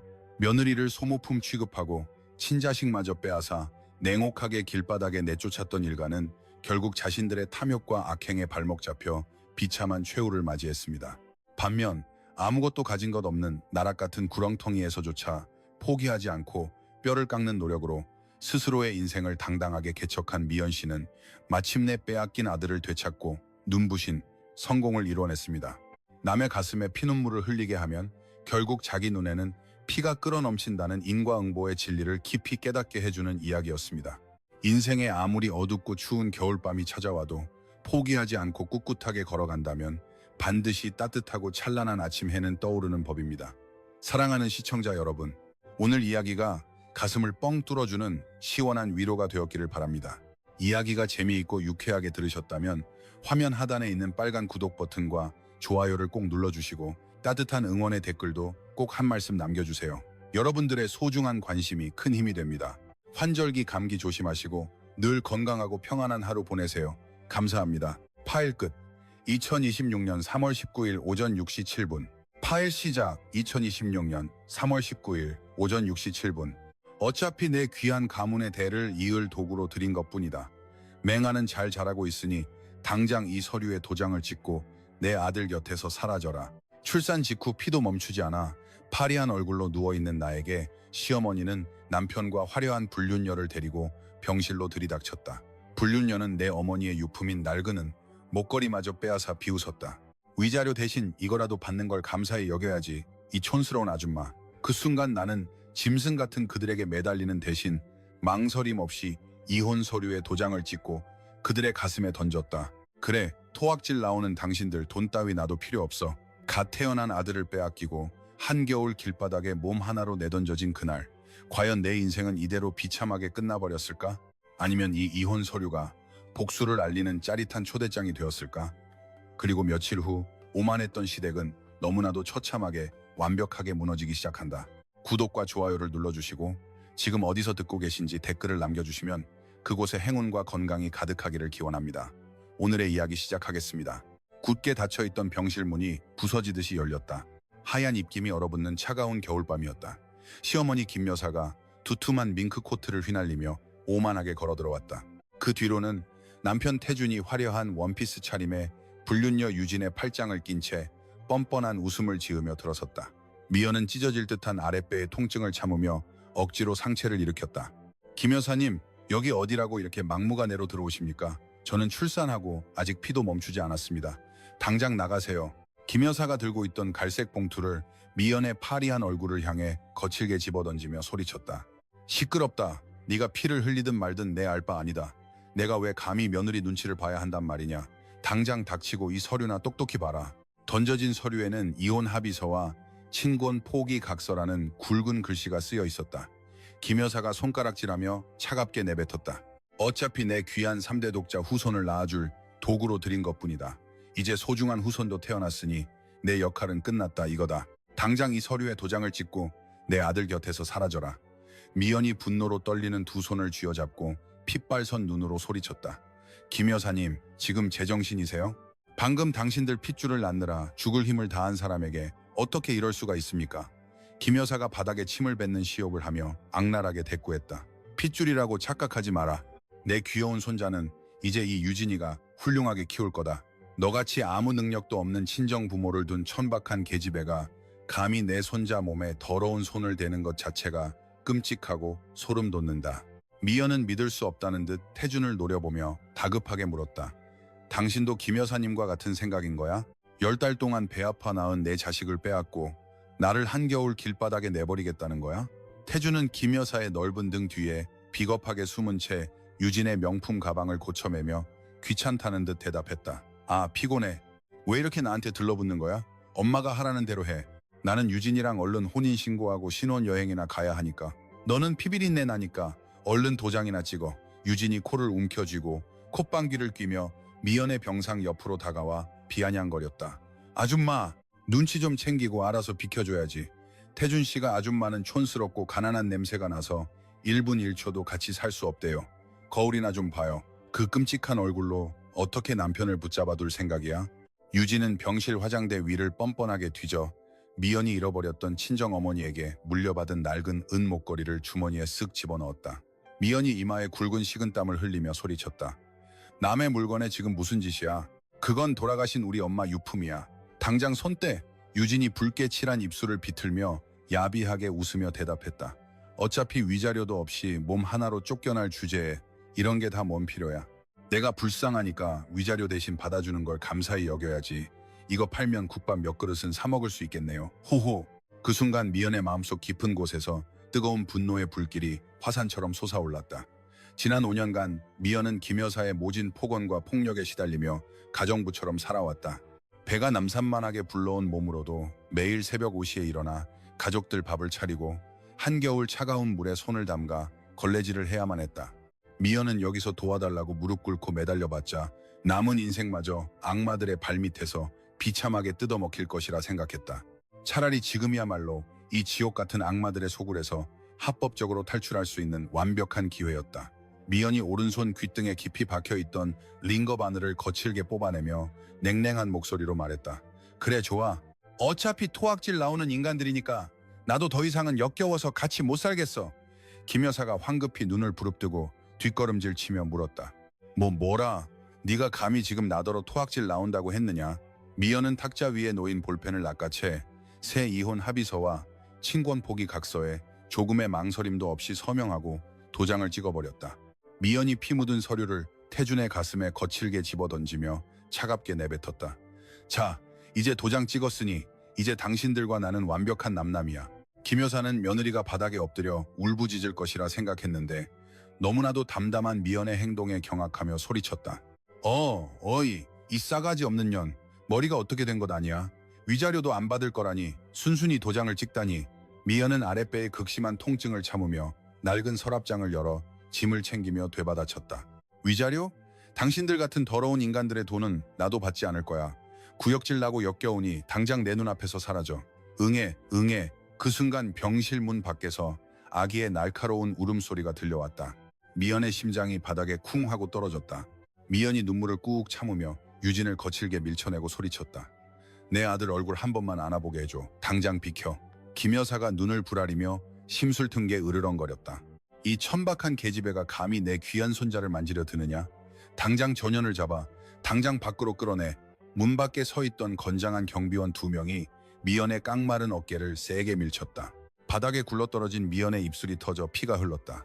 유진이 미연의 낡은 신발이 담긴 비닐봉지를 복도 쓰레기통에 쑤셔 넣으며 낄낄 웃었다. 아줌마, 분수를 좀 알아야지. 돈 한 푼 없는 몸으로 애를 데리고 가서 길바닥에서 굶겨 죽일 셈이야? 낳아준 은혜는 내가 나중에 돈 조금 보내줘서 갚아줄 테니까 미련 두지 말고 당장 사라져. 미연은 차가운 병실 타일 바닥에 엎드린 채 주먹을 꽉 쥐었다. 손톱이 손바닥을 파고들어 피가 났지만 아무런 통증도 느껴지지 않았다. 무일푼의 병든 몸으로는 저 아이를 지킬 수 없다는 현실을 뼛속 깊이 깨달았다. 미연은 머릿속으로 차갑고 치밀한 복수의 도면을 그리기 시작했다. 힘을 키워 막대한 돈을 벌고 가장 높은 곳에 올라가 그들의 숨통을 서서히 끊어놓겠다고 다짐했다. 미연이 피 흐르는 입술을 손등으로 닦아내며 비틀거리며 일어나 또렷한 목소리로 말했다. 잘 기억해둬라.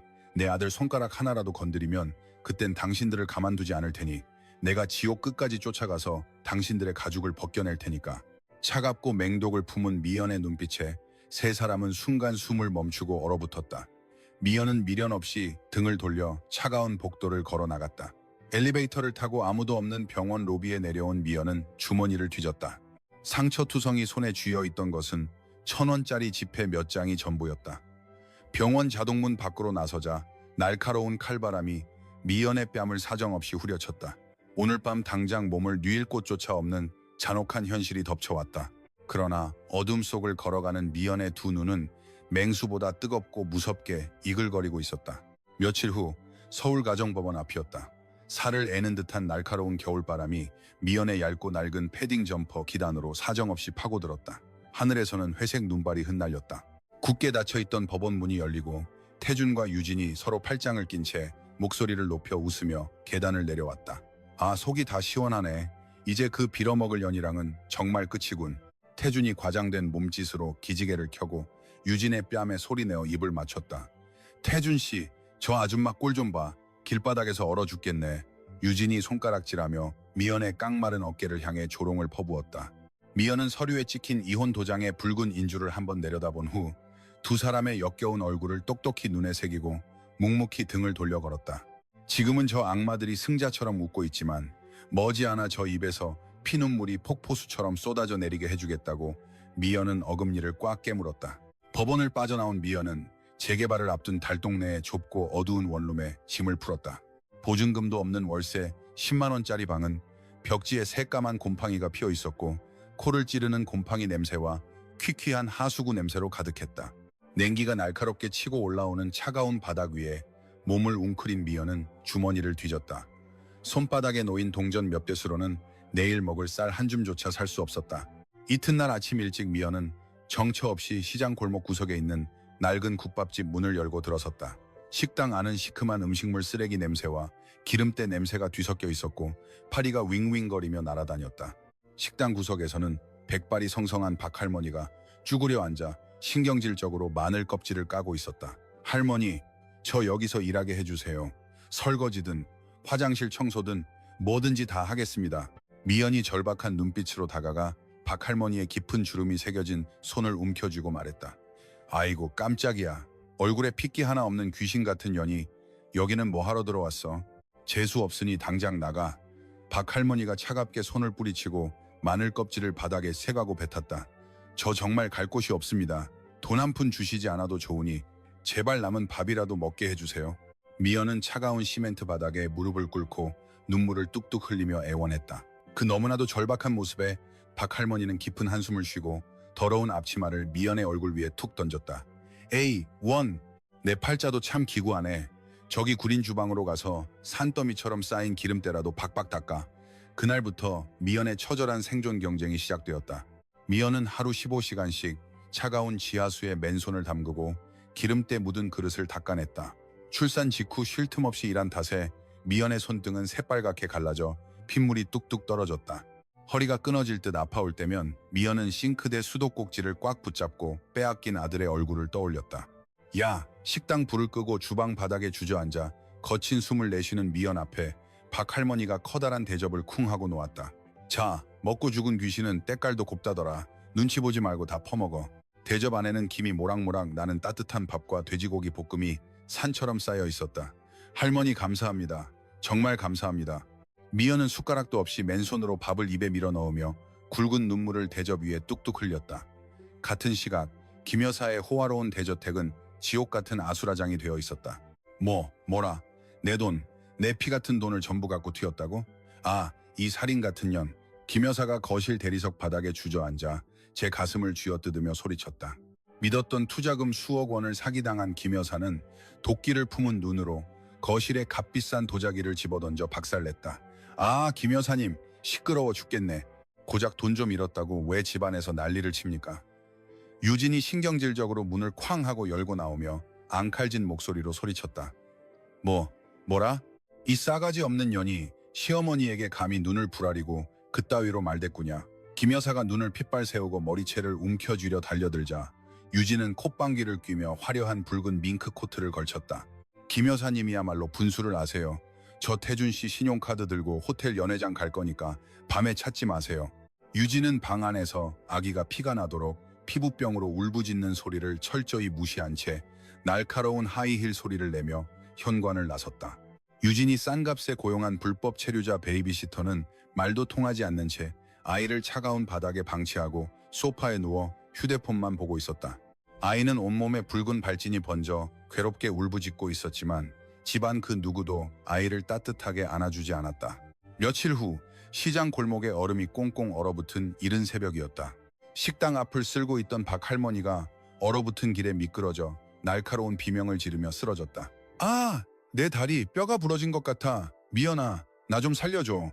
요란한 구급차 소리와 함께 박할머니가 실려가고 미연은 텅 빈 식당 주방에 홀로 남겨졌다. 당장 점심 장사를 접어야 할 상황이었지만 미연의 두 눈은 섬뜩할 정도로 침착하고 날카롭게 이글거리고 있었다. 미연은 소매를 걷어올리고 도마 앞에 당당하게 섰다. 냉장고 안에는 쉬어가는 냄새가 나는 생선회와 시들고 말라 비틀어진 채소뿐이었다. 그러나 미연의 머릿속에는 어릴 적부터 타고났던 천재적인 미각과 요리 감각이 생생하게 살아 숨쉬고 있었다. 미연은 칼을 쥐고 도마 위에서 경쾌한 소리를 내며 물을 큼직하게 썰어 냄비 바닥에 깔았다. 그 위에 핏배기를 완벽하게 마친 생선회를 얹었다. 여기에 마늘 3스푼, 거친 고춧가루 2스푼, 그리고 나만의 특제 간장, 미연은 입을 움직이며 시장 골목에서 주워온 약초를 섞어 자신만의 특제 비법 양념을 능숙하게 만들어 냄비에 쏟아부었다. 센 불에 보글보글 끓어오르는 냄비에서 시장 골목 전체를 장악할 정도로 깊고 구수한 냄새가 폭발적으로 풍겨나왔다. 미연은 주방 한 구석에 방치되어 있던 먼지 쌓인 독 뚜껑을 열었다. 시큼한 냄새가 코를 찌르는 묵은지를 꺼내 차가운 물에 몇 번이고 깨끗하게 씻었다. 구수한 참기름과 깨를 듬뿍 넣고 미연의 상처난 손으로 조물조물 묻히자 쓰레기 취급받던 묵은지가 최고급 한정식 집에서나 볼 법한 근사한 반찬으로 변신했다. 눈 깜짝할 사이에 5가지의 독창적이고 화려한 창작 반찬들이 낡은 진열대 위를 가득 채웠다. 낮 12시가 되자 참을 수 없는 냄새에 이끌린 시장 상인들과 인근 사무실 회사원들이 지친 듯 식당 안으로 밀려들어왔다. 할머니, 여기 그 냄새나는 찌개 하나 얼른 줘봐. 아주 죽이네.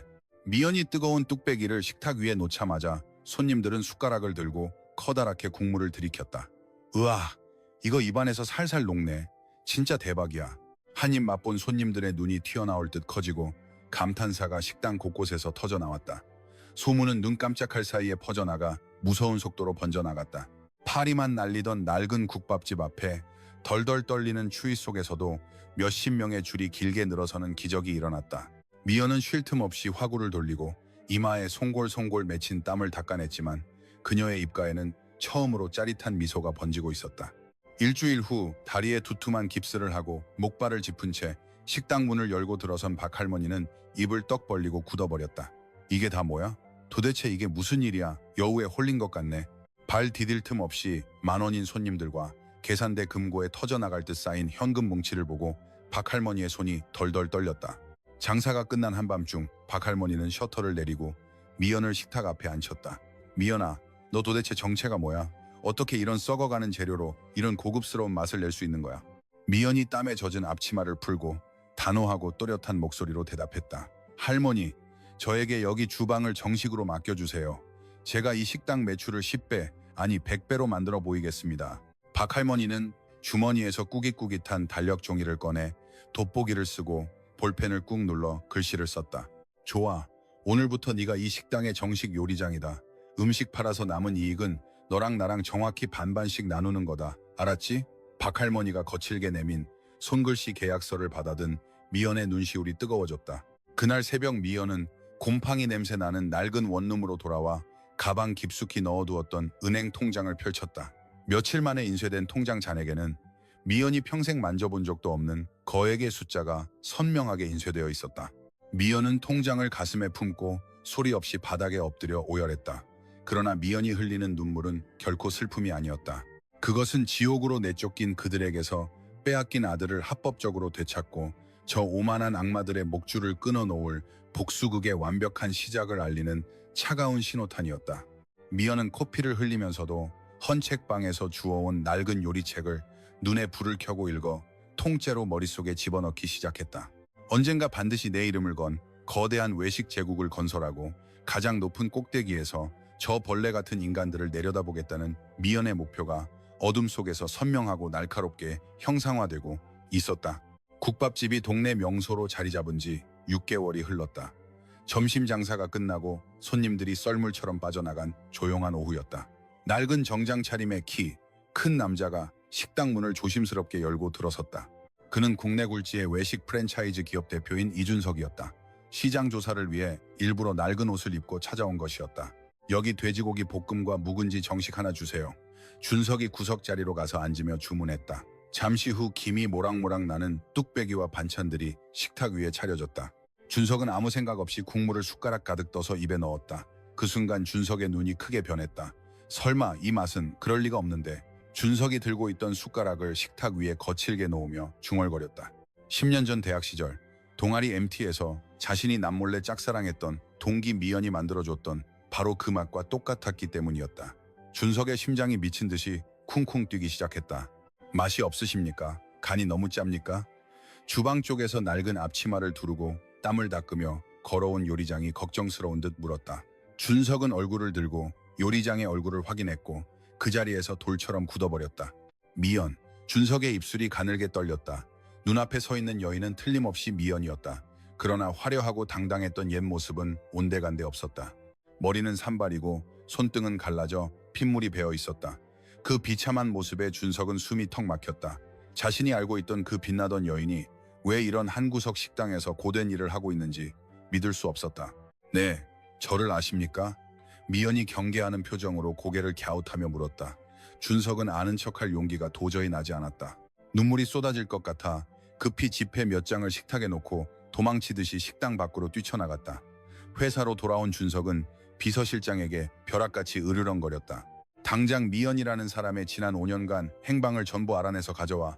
10분도 늦지 마. 며칠 후 비서실장이 두툼한 보고서를 들고 대표실로 들어왔다. 서류를 넘기던 준석의 얼굴이 분노로 새빨개졌다. 악명 높은 시가에서 노예처럼 살다가 출산 직후 갓난아기를 빼앗기고 쫓겨났다는 끔찍한 사실이 고스란히 적혀 있었기 때문이었다. 이 악마 같은 인간들, 어떻게 사람을 이렇게 만들 수가 있어. 갓난아기까지 빼앗아 길바닥에 내쫓다니. 준석이 분노를 사기지 못하고 두툼한 서류를 공중에 갈기갈기 찢어 던졌다. 종이 조각이 눈처럼 바닥에 흩뿌려졌다. 준석은 주먹을 꽉 쥐고 반드시 미연을 그 끔찍한 구렁텅이에서 구해내겠다고 다짐했다. 그러나 진실은 따로 있었다. 미연을 비참하게 내쫓고도 뻔뻔하게 잘 살고 있던 태준의 집안은 이미 서서히 무너지고 있었다. 점쟁이가 이번에 유흥업소를 차리면 무조건 대박이 난다고 했단 말이야. 당장 빚내서 계약서에 도장 찍어. 태준이 유명한 무당이 써준 괴상한 부적을 휘두르며 아내 유진에게 소리쳤다. 유진은 속으로 조롱을 삼키고 가증스러운 미소를 지었다. 태준 씨, 걱정하지 마세요. 제가 비리 없는 싼 곳으로 확실히 알아봐서 돈을 융통해 올게요. 유진은 태준을 안심시킨 후 몰래 방으로 들어가 내연남에게 전화를 걸었다. 여보세요, 나야. 그 바보 같은 놈이 빚까지 낸대. 내가 중간에서 회사 돈 전부 횡령해서 자기 벤츠 스포츠카 사줄게. 조금만 기다려. 유진이 붉은 입술을 비틀며 낄낄 웃었다. 갓난아기가 옆방에서 피부병으로 피가 나도록 긁으며 울고 있었지만 두 사람 중 누구도 아이방 문을 열어보려 하지 않았다. 그 순간 식당 문이 다시 열리고 누군가 들어섰다. 이번에는 낡은 정장이 아니었다. 준석은 최고급 정장을 차려입고 수행원 몇 명을 거느린 채 당당하게 국밥집으로 걸어 들어왔다. 식당 바닥을 닦고 있던 미연이 깜짝 놀라 뒤로 물러섰다. 아, 손님, 아직 영업시간 전인데요. 준석이 미연 앞으로 다가가 황금색 로고가 박힌 명함을 정중하게 내밀었다. 오랜만이야, 미연아. 나야, 이준석. 대한 프랜차이즈 대표 이준석이야. 미연은 명함에 적힌 이름과 직책을 번갈아 보며 눈을 동그랗게 떴다. 10년 전 대학 동기가 굴지의 대기업 대표가 되어 나타나자 미연은 놀라움에 뒷걸음질 쳤다. 준석아, 네가 왜 여기까지? 나는 지금 이런 몰골이라서. 미연이 땀에 젖은 앞치마를 등 뒤로 감추며 고개를 숙였다. 준석은 애틋한 감정을 억누르고 대표로서 단호하게 입을 열었다. 미연 씨, 당신의 요리 재능을 높이 평가합니다. 저희 회사 신메뉴 기획팀의 수석 연구원으로 정식 스카우트하겠습니다. 연봉은 업계 최고 대우로 맞춰드리겠습니다.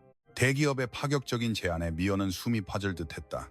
그러나 미연은 이내 쓴 웃음을 지으며 고개를 저으며 대답했다. 준석아, 고맙지만 거절할게.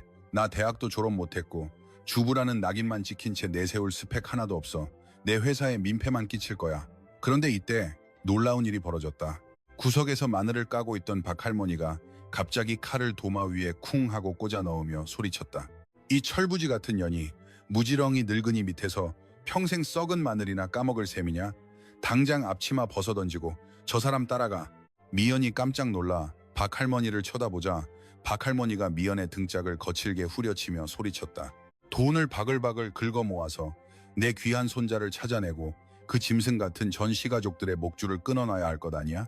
여기서 찌개나 끓이고 있으면 복수가 하늘에서 뚝 떨어지기라도 한단 말이냐? 넓은 세상으로 나가서 독하게 살아남아라. 박할머니의 호통에 미연의 가슴속 차갑게 식어있던 복수심이 화산처럼 다시 활활 타올랐다. 미연은 떨리는 주먹을 쥐어잡고 입술을 깨물었다. 그래, 이 좁은 골목에서는 아무리 억만 년이 흘러도 저 악마들을 발밑에 무릎 꿇릴 수는 없었다. 미연이 결연한 눈빛으로 준석을 똑바로 쳐다보며 말했다. 좋아요, 그 제안 받아들일게요. 제 모든 것을 걸고 당신 회사를 대한민국 최고로 만들어 보일 테니 저에게 힘을 주세요. 준석이 부드럽게 웃으며 고개를 끄덕였다. 미연은 허리에 메어져 있던 낡은 끈을 풀고 앞치마를 도마 위에 가지런히 놓았다. 박할머니를 향해 깊이 고개를 한번 숙인 미연은 눈물을 머금고 밖으로 나섰다. 빛나는 고급 세단의 문이 열리고 미연은 그 어느 때보다 의연한 표정으로 화려한 서울의 도심을 향해 첫 발을 내디뎠다. 서울 도심에 우뚝 솟아있는 거대한 빌딩 로비에 미연이 당당하게 걸어 들어왔다. 시골에서 입던 낡은 패딩 점퍼를 벗어던지고 몸에 딱 맞는 단정한 검정 정장을 차려입은 모습이었다. 하이힐 소리가 대리석 바닥에 울려 퍼져 미연의 굳은 결심을 말해주고 있었다. 그러나 신메뉴 기획팀 사무실에 들어서는 순간 사람들의 비아냥거림이 화살처럼 쏟아졌다. 저 여자가 소문만 무성한 낙하산 인간인가? 대학도 졸업 못했다더니 대체 뭐가 수석 연구원이야? 대표랑 뒤로 뭘 했길래 저런 자리에 앉는 거야? 팀원들의 노골적인 수군거림에도 미연은 눈 하나 깜빡이지 않았다. 이 정도의 회방에 무너질 것 같았으면 지옥 같은 구렁텅이에서 기어 올라오지도 않았을 것이라고 속으로 굳게 중얼거렸다. 그때 오만한 표정에 기획팀장 박 부장이 서류 뭉치를 미연의 책상 위에 거칠게 내던지며 다가왔다. 어이 미연 씨, 회사 들어왔으면 월급값은 해야 할 것 아니야. 창고에 썩어가는 불량재고 식재료가 10톤이나 있으니 그걸로 일주일 안에 신메뉴 하나 완벽하게 만들어내. 미연이 침착하지만 단호한 목소리로 박 부장의 눈을 똑바로 쳐다보며 대답했다. 버려지는 식재료로 일주일 안에 신메뉴를 개발하라고요? 그건 물리적으로 불가능한 스케줄입니다. 불가능하다고? 낙하산으로 들어왔으면 이 정도 능력은 보여줘야 할 것 아니야? 싫으면 당장 짐 싸서 네 발로 나가. 박 부장이 손가락질하며 소리치자 주변 팀원들이 야비하게 쿡쿡 웃었다. 미연은 화를 내는 대신 입가에 냉소적인 미소를 띠고 고개를 끄덕였다. 알겠습니다. 제가 완벽한 메뉴를 만들어내면 팀장님은 저에게 공식적으로 사과하십시오. 미연은 변명 한마디 없이 회사 외곽에 있는 폐공장 같은 임시 연구실로 짐을 옮겼다. 녹슨 조리 도구만이 덩그러니 놓인 낡은 곳이었지만 미연은 밤샘 연구에 매진하며 배합 테스트를 반복했다. 손가락이 베이고 땀이 뚝뚝 떨어져도 오직 아들을 되찾겠다는 일념 하나로 고통을 삼켰다. 그런데 신메뉴 품평회를 하루 앞둔 한밤중 불 꺼진 연구실에 누군가 도둑고양이처럼 몰래 숨어 들어왔다. 손전등을 든 인물은 다름 아닌 박 부장이었다. 낙하산 주제에 감히 내 자리를 넘본단 말이지? 어디 비참하게 실패해봐라. 내가 뼈도 못 추리게 밟아버릴 테니까. 박 부장이 악마처럼 눈을 빛내며 미연의 컴퓨터 전원을 켜고 레시피 데이터를 전부 삭제해버렸다. 그것도 모자라 내일 사용할 핵심 재료 용기에 굵은 소금을 무자비하게 쏟아부어 섞어버렸다. 박 부장은 희희낙낙하며 낄낄 웃고 어둠 속으로 사라져갔다. 이튿날 이른 새벽 엉망진창이 된 연구실을 확인한 미연의 턱 근육이 굳게 굳어졌다. 그러나 미연은 울부짖으며 따져 묻는 대신 당장 지갑을 들고 수산시장으로 전력 질주했다. 머릿속에 완벽하게 암기해두었던 레시피가 있었기에 대체 식재료만 구할 수 있다면 충분히 승산이 있다고 판단한 것이었다. 같은 시각 이른 아침 출근하던 준석은 무거운 비닐봉지를 들고 핏기 없이 달려오는 미연을 우연히 목격했다. 준석은 즉시 보안팀을 대동하고 어젯밤 연구실의 CCTV 영상을 전부 확인했다. 이런 벌레 같은 인간, 감히 내 회사에서 이런 더러운 짓을 벌여? 화면 속 소금을 쏟아붓는 박 부장의 얼굴을 확인한 준석이 주먹으로 책상을 세게 내리치며 분노를 폭발시켰다. 오전 10시, 드디어 대회의실에서 블라인드 신메뉴 품평회가 열렸다. 까다로운 표정의 임원들 앞에 화려한 창작, 한식 코스 요리가 놓였다. 음식을 음미한 임원들의 눈이 일제히 튀어나올 듯 커졌다. 아니, 입안에서 그대로 녹는군. 이게 정말 창고에서 썩어가던 폐기 직전 재료로 만든 요리라고? 믿을 수 없어. 우리 회사 창립 이래 이렇게 완벽한 풍미는 처음이야. 당장 전국 매장에서 출시하자. 임원들이 숟가락을 놓지 못하고 감탄사를 연발하자 뒤에서 팔짱을 끼고 구경하던 박 부장의 얼굴이 새파랗게 질렸다. 그럴 리가 없는데 분명 소금을 잔뜩 넣었을 텐데. 박 부장이 저도 모르게 헛소리를 중얼거리며 뒷걸음질 쳤다. 그 순간 대회실 문이 활짝 열리고 준석이 차가운 표정으로 걸어 들어왔다. 박 부장, 지금 뭐라고 했나? 소금을 잔뜩 넣었다고 했나? 준석이 날카로운 눈빛으로 박 부장을 노려보고 리모컨 버튼을 세게 눌렀다. 대형 스크린에 박 부장이 미연의 연구실에 몰래 들어가 난동을 부리는 CCTV 영상이 선명하게 재생되었다. 회의실 안은 눈 깜짝할 사이에 정적이 흘렀다. 대표님, 이건 오해입니다. 저 여자가 먼저 저를 무시하고. 박 부장이 바닥에 무릎 꿇고 식은땀을 줄줄 흘리며 변명했다. 변명은 경찰서 가서 해. 회사 재산을 훼손하고 동료를 음해한 죄 전부 법적으로 물을 것이니 보안팀 당장 이 쓰레기 밖으로 끌어내. 준석의 호통이 떨어지자 건장한 경비원들이 달려들어 발버둥 치는 박 부장의 양팔을 비틀어 거꾸로 끌어냈다. 준석은 임원들 앞에서 미연을 정식 기획팀장으로 파격적인 승진을 시켰다. 모든 프로젝트가 성공적으로 끝난 며칠 후 밤이었다. 준석은 미연의 승진을 축하하기 위해 서울 도심의 야경이 한눈에 내려다 보이는 최고급 호텔 스카이라운지에 미연을 초대했다. 식사가 끝날 무렵 준석이 너무나도 낡은 대학 시절 수첩을 조심스럽게 꺼내 탁자 위에 놓았다. 준석아, 이건 뭐야? 되게 오래돼 보이는데? 미연이 신기한 눈으로 수첩을 쳐다보며 물었다. 준석이 미연의 거친 손을 자신의 두 손으로 감싸 쥐고 입을 열었다. 미연아, 나 사실 대학 때부터 너 한 사람만 마음에 품고 있었어. 네가 태준이 그 인간한테 가는 걸 보면서 매일 밤 후회하고 가슴을 쳤단 말이야. 수첩 안에는 20대 시절 밝게 웃고 있는 미연의 사진이 소중하게 끼워져 있었다. 다시는 너를 놓치고 싶지 않아. 과거의 상처, 내가 전부 안아줄게. 내 복수도 내가 가장 앞에서 도와서 싸워줄 테니 내 손을 잡아줄래? 준석의 무게감 있는 진심 어린 고백에 미연의 눈시울이 붉어졌다. 과거에 입은 상처 때문에 다시는 누구도 사랑하지 않겠다고 맹세했던 미연이었다. 그러나 미연은 지나간 시간 동안 자신을 묵묵히 지켜주었던 준석의 깊은 마음에 굳게 닫혀있던 마음의 문을 서서히 열기 시작했다. 고마워. 나를 믿어주고 다시 살게 해줘서 당신 손 절대 놓지 않을게. 미연이 눈물을 흘리며 준석의 손을 마주잡았다. 미연은 마침내 과거의 비참함에서 완벽하게 벗어나 강인하고 빛나는 외식 제국의 지배자로 당당하게 우뚝 섰다. 화려한 샹들리에 불빛이 쏟아지는 최고급 호텔 연회장이었다. 샴페인 잔이 부딪히는 경쾌한 소리가 넓은 홀을 가득 채우고 있었다. 미연이 기획한 프리미엄 밀키트가 북미와 유럽 시장까지 완벽하게 장악하며 회사는 창사 이래 최고의 매출액을 달성했다. 연단 중앙에 선 미연은 몸에 딱 맞는 우아한 흰 드레스를 입고 여유로운 미소를 지었다. 미연 씨가 우리 회사를 세계 최고로 만들었어. 정말 수고 많았네. 준석이 감격스러운 목소리로 헉헉거리며 연단 위로 올라왔다. 수백 명의 임직원들이 숨죽이며 두 사람을 지켜보는 가운데 준석이 갑자기 미연의 발밑에 한쪽 무릎을 꿇었다. 준석의 손에는 눈부시게 빛나는 커다란 다이아몬드 반지가 쥐어 있었다. 내 인생에서 가장 어두운 순간에 너를 다시 만난 건 기적이야. 이제부터 내가 평생 내 곁에서 가장 든든한 방패가 되어줄게. 나와 결혼해 줄래? 준석의 진심 어린 프로포즈에 연회장 곳곳에서 환호성과 박수갈채가 터져 나왔다. 미연은 두 손으로 입을 막고 굵은 눈물을 주르륵 흘리며 고개를 끄덕였다. 응, 기꺼이. 나도 평생 당신 손 절대 놓지 않을 거야. 플래시 세례가 쏟아지는 가운데 두 사람은 뜨겁게 포옹했다. 2개월 후 삼엄한 경비가 유지되는 야외 결혼식장에서 화려한 웨딩 마치가 울려 퍼졌다. 식이 끝나고 패백실에 앉아있던 미연에게 준석의 어머니가 두툼한 서류 봉투를 쓱 내밀었다. 어머니, 이건 뭐예요? 미연이 깜짝 놀라 서류를 꺼내보다가 눈을 동그랗게 떴다. 서울 도심에 있는 대형 상업 빌딩의 등기 권리증이었다. 명의는 또렷이 미연 세 글자로 되어 있었다. 너희 시댁은 며느리한테 앞치마 두르고 제사 음식 만들게 하는 낡은 집안이 아니란다. 내 능력과 재능을 전 세계에 마음껏 펼치렴.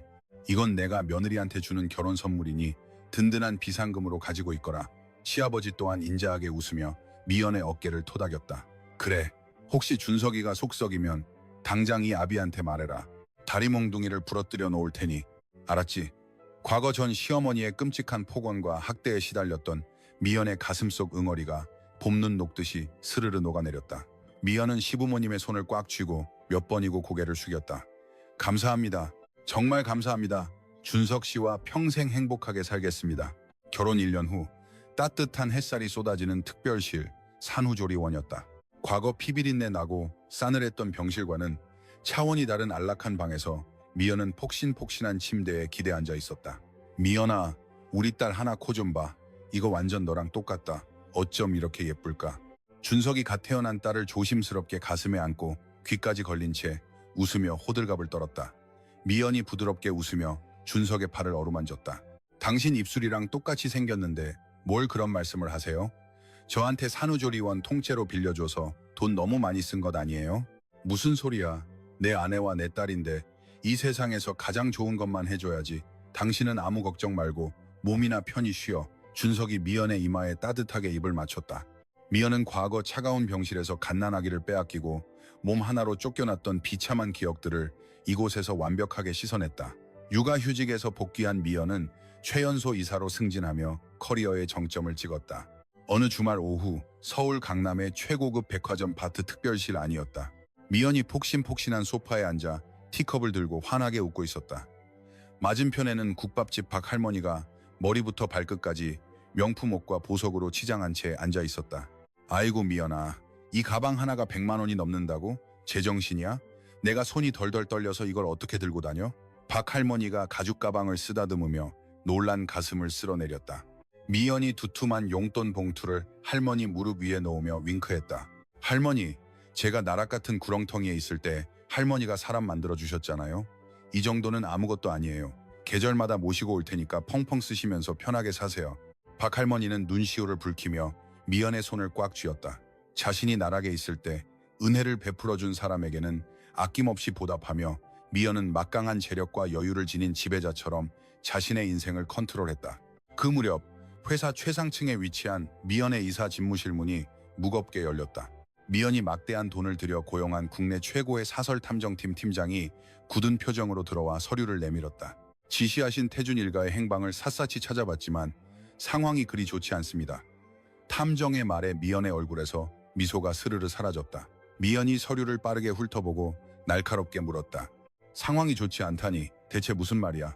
그 인간들 대저택에서 호의호식하며 잘 살고 있지 않아? 그렇지 않습니다. 태준 씨의 불법 유흥업소가 망해 채권자들을 피해 이미 저택을 처분하고 야반 도주했습니다. 주민등록도 모두 말소되었고 대포폰을 쓰고 있어 당장 위치를 특정하기 어렵습니다. 탐정의 보고에 미연은 들고 있던 만년필을 책상 위에 툭 하고 놓았다. 친권 변경 소송을 걸고 싶어도 소장을 보낼 주소조차 없다는 현실에 미연의 눈빛이 차갑게 빛났다.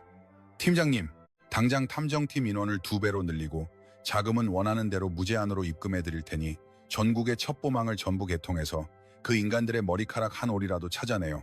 알겠습니다. 세계 끝까지 뒤져서라도 반드시 찾아내겠습니다. 탐정이 예의 바르게 인사를 하고 밖으로 나섰다. 그날 한밤중 미연은 최고급 실크 잠옷을 입고 침대에 누워 잠들어 있는 딸의 오동통한 뺨을 조심스럽게 쓸어내렸다. 숨소리조차 평온한 방 안에서 미연의 두 눈은 어둠 속을 차갑게 응시하고 있었다. 아가, 조금만 기다려줘. 엄마가 반드시 우리 오빠를 이 따뜻한 방으로 데려올 테니까. 미연은 완벽하게 구축된 자신의 권력과 재력을 바탕으로 쥐새끼처럼 숨어있는 전 시가족들이 제 발로 냄새를 맡고 기어 나오기만을 매의 눈으로 날카롭게 기다렸다. 미연이 탐정팀을 가동시킨 지 1년이 흘렀다. 그 사이 태준의 집안은 손쓸 틈도 없이 완전히 파멸하고 있었다. 전부 뒤집어. 장부는 어디 숨겼어? 당장 내놔. 경찰이 들이닥쳐 태준이 불법으로 운영하던 유흥업소를 엉망진창으로 만들었다. 태준은 수갑을 차지 않으려 더러운 뒷문으로 도망쳤다. 결국 회사는 최종 부도 처리되었고 수억 원의 사채 빚만이 고스란히 남게 되었다. 태준 씨 미안해. 나 그 돈 가지고 외국으로 튈게. 공항에서 만나자. 유진은 내연남과 함께 남은 회사 돈을 싹쓸이에 도망쳤다. 그러나 유진 또한 브로커에게 사기를 당해 전 재산을 탕진하고 무일푼 신세가 되었다. 이 개자식, 당장 내 돈 내놔. 태준의 대저택에 들이닥친 사채업자들이 야구방망이로 가구를 부수고 난동을 부렸다. 그 끔찍한 충격에 시어머니 김 여사가 뒷목을 잡고 쿵 하고 쓰러졌다. 엄마, 나 돈 없어. 병원비 못 내니까 알아서 살아. 태준은 입에 거품을 물고 쓰러진 제 어머니를 내버려둔 채 혼자 도망쳤다. 김 여사는 응급수술을 받았지만 아무도 병원비를 내주지 않아 병원 복도에 방치되었다. 돈 나올 구멍이 완전히 막혀버린 태준은 냄새나는 노숙자 쉼터에서 우연히 TV를 켰다. 화면 속에는 굴지의 대기업 이사가 되어 화려하게 인터뷰를 하고 있는 전처 미연의 모습이 비치고 있었다. 아, 저 여자가 어떻게 저렇게 돈벼락을 맞았지? 미연, 그래, 나에게 돈을 안 줄 리가 없어. 태준의 두 눈이 탐욕스럽게 빛났다. 이튿날 아침, 서울 대기업 빌딩 1층 로비가 아수라장이 되었다. 수염도 깎지 않고 악취가 풍기는 몰골에 태준이 들어와 고함을 지르며 난동을 부렸다. 내가 이 회사의 미연 이사 남편이다. 당장 미연을 데려오라고. 건장한 경비원들이 달려들어 태준의 팔을 비틀어 대리석 바닥에 엎드리게 했다. 출근길에 이 소동을 목격한 미연이 싸늘한 얼굴로 다가왔다. 미연아, 어이, 나 좀 살려줘. 지난 일은 우리 엄마가 다 시킨 거야. 나는 정말 잘못 없어. 제발 100만 원만이라도 빌려줘. 태준이 바닥에 엎드린 채 미연의 구둣발을 향해 구걸하며 흐느꼈다. 미연은 얼음처럼 차가운 얼굴로 내려다보며 재무팀장에게 지시했다. 경찰을 부르고 당장 업무방해죄로 고발 조치하세요. 쓰레기 냄새가 나니까 당장 내 눈앞에서 치워버려. 미연아, 내가 잘못했어. 제발 한 번만 살려줘. 태준이 짐승처럼 울부짖으며 출동한 경찰에 질질 끌려나갔다. 태준이 수갑을 찬 채 질질 끌려나간 직후 미연의 사무실에 사설탐정팀 팀장에게서 긴급 전화가 걸려왔다. 방금 태준 씨가 경찰에 체포되어 신원이 파악되었습니다. 이를 추적해 유진 씨가 숨어 있는 곳도 지금 찾아냈습니다. 미연이 책상에 손을 짚고 떨리는 목소리로 물었다. 우리 아들은 무사합니까? 전화기 너머 탐정의 목소리가 무겁게 가라앉았다. 이사님, 마음의 준비를 하셔야 합니다. 유진 씨가 채권자들을 피해 도망다니면서 장남을 슬럼가 폐허 원룸에 가둬두었습니다. 뭐라고? 폐허에 가뒀다고? 미연의 심장이 바닥에 쿵 하고 떨어졌다. 문에는 굵은 자물쇠가 걸려 있었고 난방도 전혀 없는 곳입니다. 며칠간 물 한 방울 마시지 못한 아이가 심각한 영양실조와 폐렴으로 사경을 헤매고 있다고 합니다만 너무나 위독해서 오늘을 넘기기 어렵다고 합니다. 탐정의 섬뜩한 보고에 미연은 들고 있던 서류 가방을 바닥에 털썩 떨어뜨렸다. 덜덜 떨리던 다리에 힘이 풀려 그 자리에 주저앉아 버렸다. 아, 우리 아들, 안 돼, 내 귀여운 아가. 미연이 가슴을 쥐어뜯으며 짐승처럼 오열하기 시작했다. 그토록 찾아 헤매던 친자식이 지옥 같은 폐가에서 홀로 굶어 죽어가고 있다는 사실에 숨을 쉴 수가 없었다. 목구멍 깊은 곳에서 피가 역류하는 듯한 끔찍한 고통이 미연을 덮쳐왔다.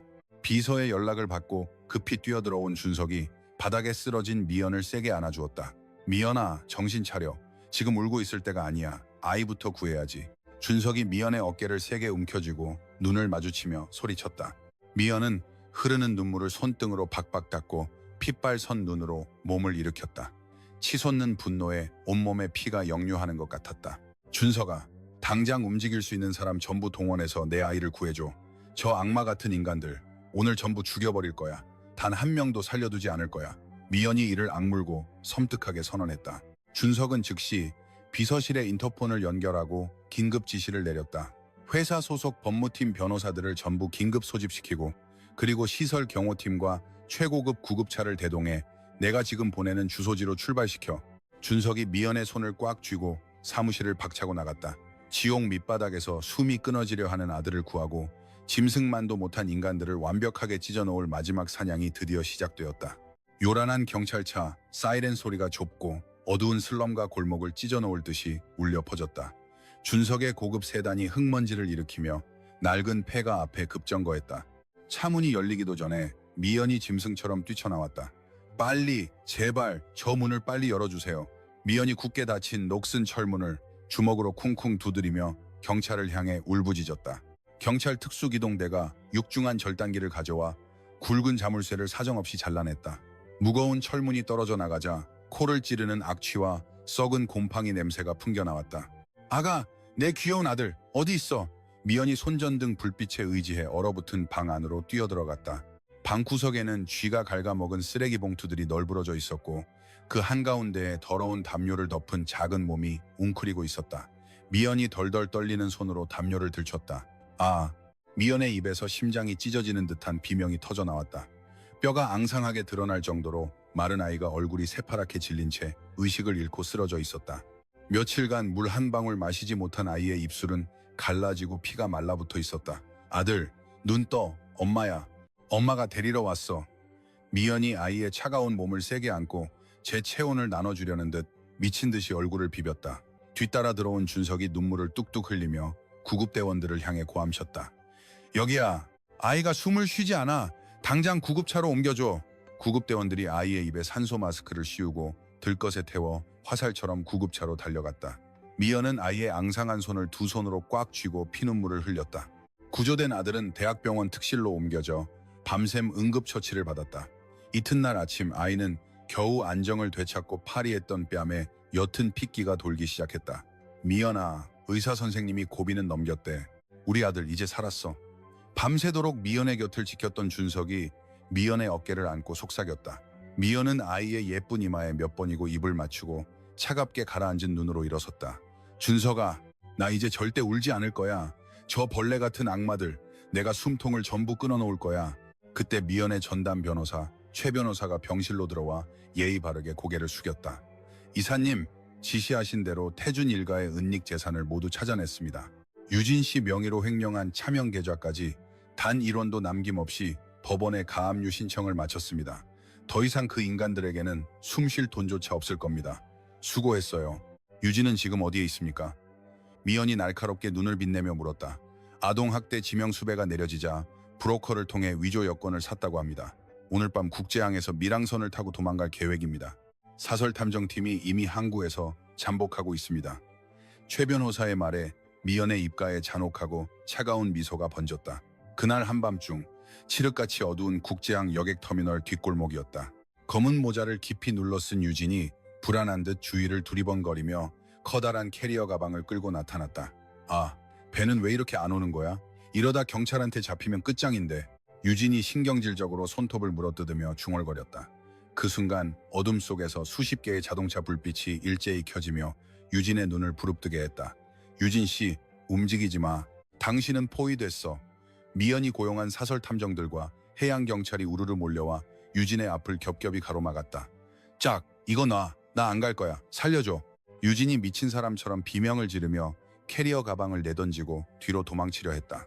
그러나 건장한 경찰관 2명이 눈 깜짝할 사이에 달려들어 유진을 바닥에 거칠게 내리찍었다. 철커덕, 차갑고 무거운 수갑이 유진의 양손에 단단히 채워졌다. 바닥에 얼굴이 처박힌 유진은 흙먼지를 뒤집어 쓴 채 짐승처럼 울부짖었다. 며칠 후 차가운 유치장 면회실이었다.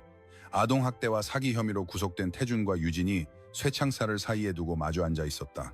야, 이 미친년. 감히 내 돈을 전부 훔쳐서 도망가려 해? 내년 때문에 내 인생이 박살났잖아. 태준이 눈에 핏발을 세우고 쇠창살을 부술듯이 흔들며 욕설을 퍼부었다. 웃기지 마. 당신이 무능해서 집안을 말아먹은 걸 왜 내 탓으로 돌려. 나 당신 한심하고 돈 없어서 진작부터 딴 남자 만나고 다녔어. 유진도 지지 않고 도끼를 품은 목소리로 소리쳤다. 코에서 콧방귀가 나오도록 침을 뱉고 거칠게 싸우는 두 사람의 모습은 쓰레기장의 쥐떼보다 추악하고 비참했다. 태준은 자신이 형벌을 혼자 감당할지도 모른다는 극도의 공포에 질렸다. 태준이 교도관에게 매달려 애원했다. 제발 미연 씨 변호사를 불러주세요. 제가 무릎 꿇고 빌 테니 전해달라고요.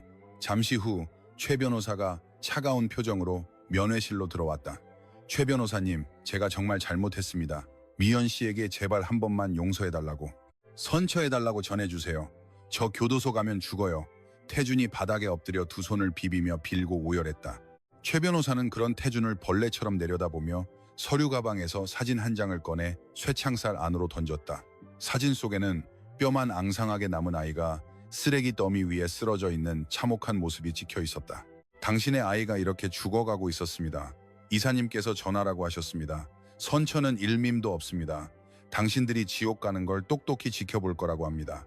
평생 교도소에서 썩으세요. 최 변호사는 태준의 절규를 등지고 차갑게 등을 돌렸다.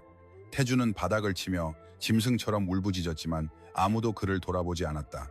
한편 싸구려 다인실 병실 침대에 누워있던 시어머니 김 여사는 이 모든 소식을 병원 복도 TV 뉴스에서 듣고 있었다. 유명 외식기업 모전 일가, 아동학대 및 횡령으로 전원 구속. 뉴스를 보고 있던 김 여사의 두 눈이 뒤집혔다. 극도의 스트레스와 분노로 김 여사의 심장이 이상하게 쿵쿵 뛰기 시작했다. 아! 김 여사가 가슴을 쥐어잡고 입에서 흰 거품을 뿜으며 쿵 하고 쓰러졌다. 다시 찾아온 발작이었다. 의사들이 달려왔지만 이미 골든타임을 놓친 김 여사는 안면 마비에 이어 목 아래로는 손가락 하나 움직일 수 없는 전신마비 판정을 받게 되었다.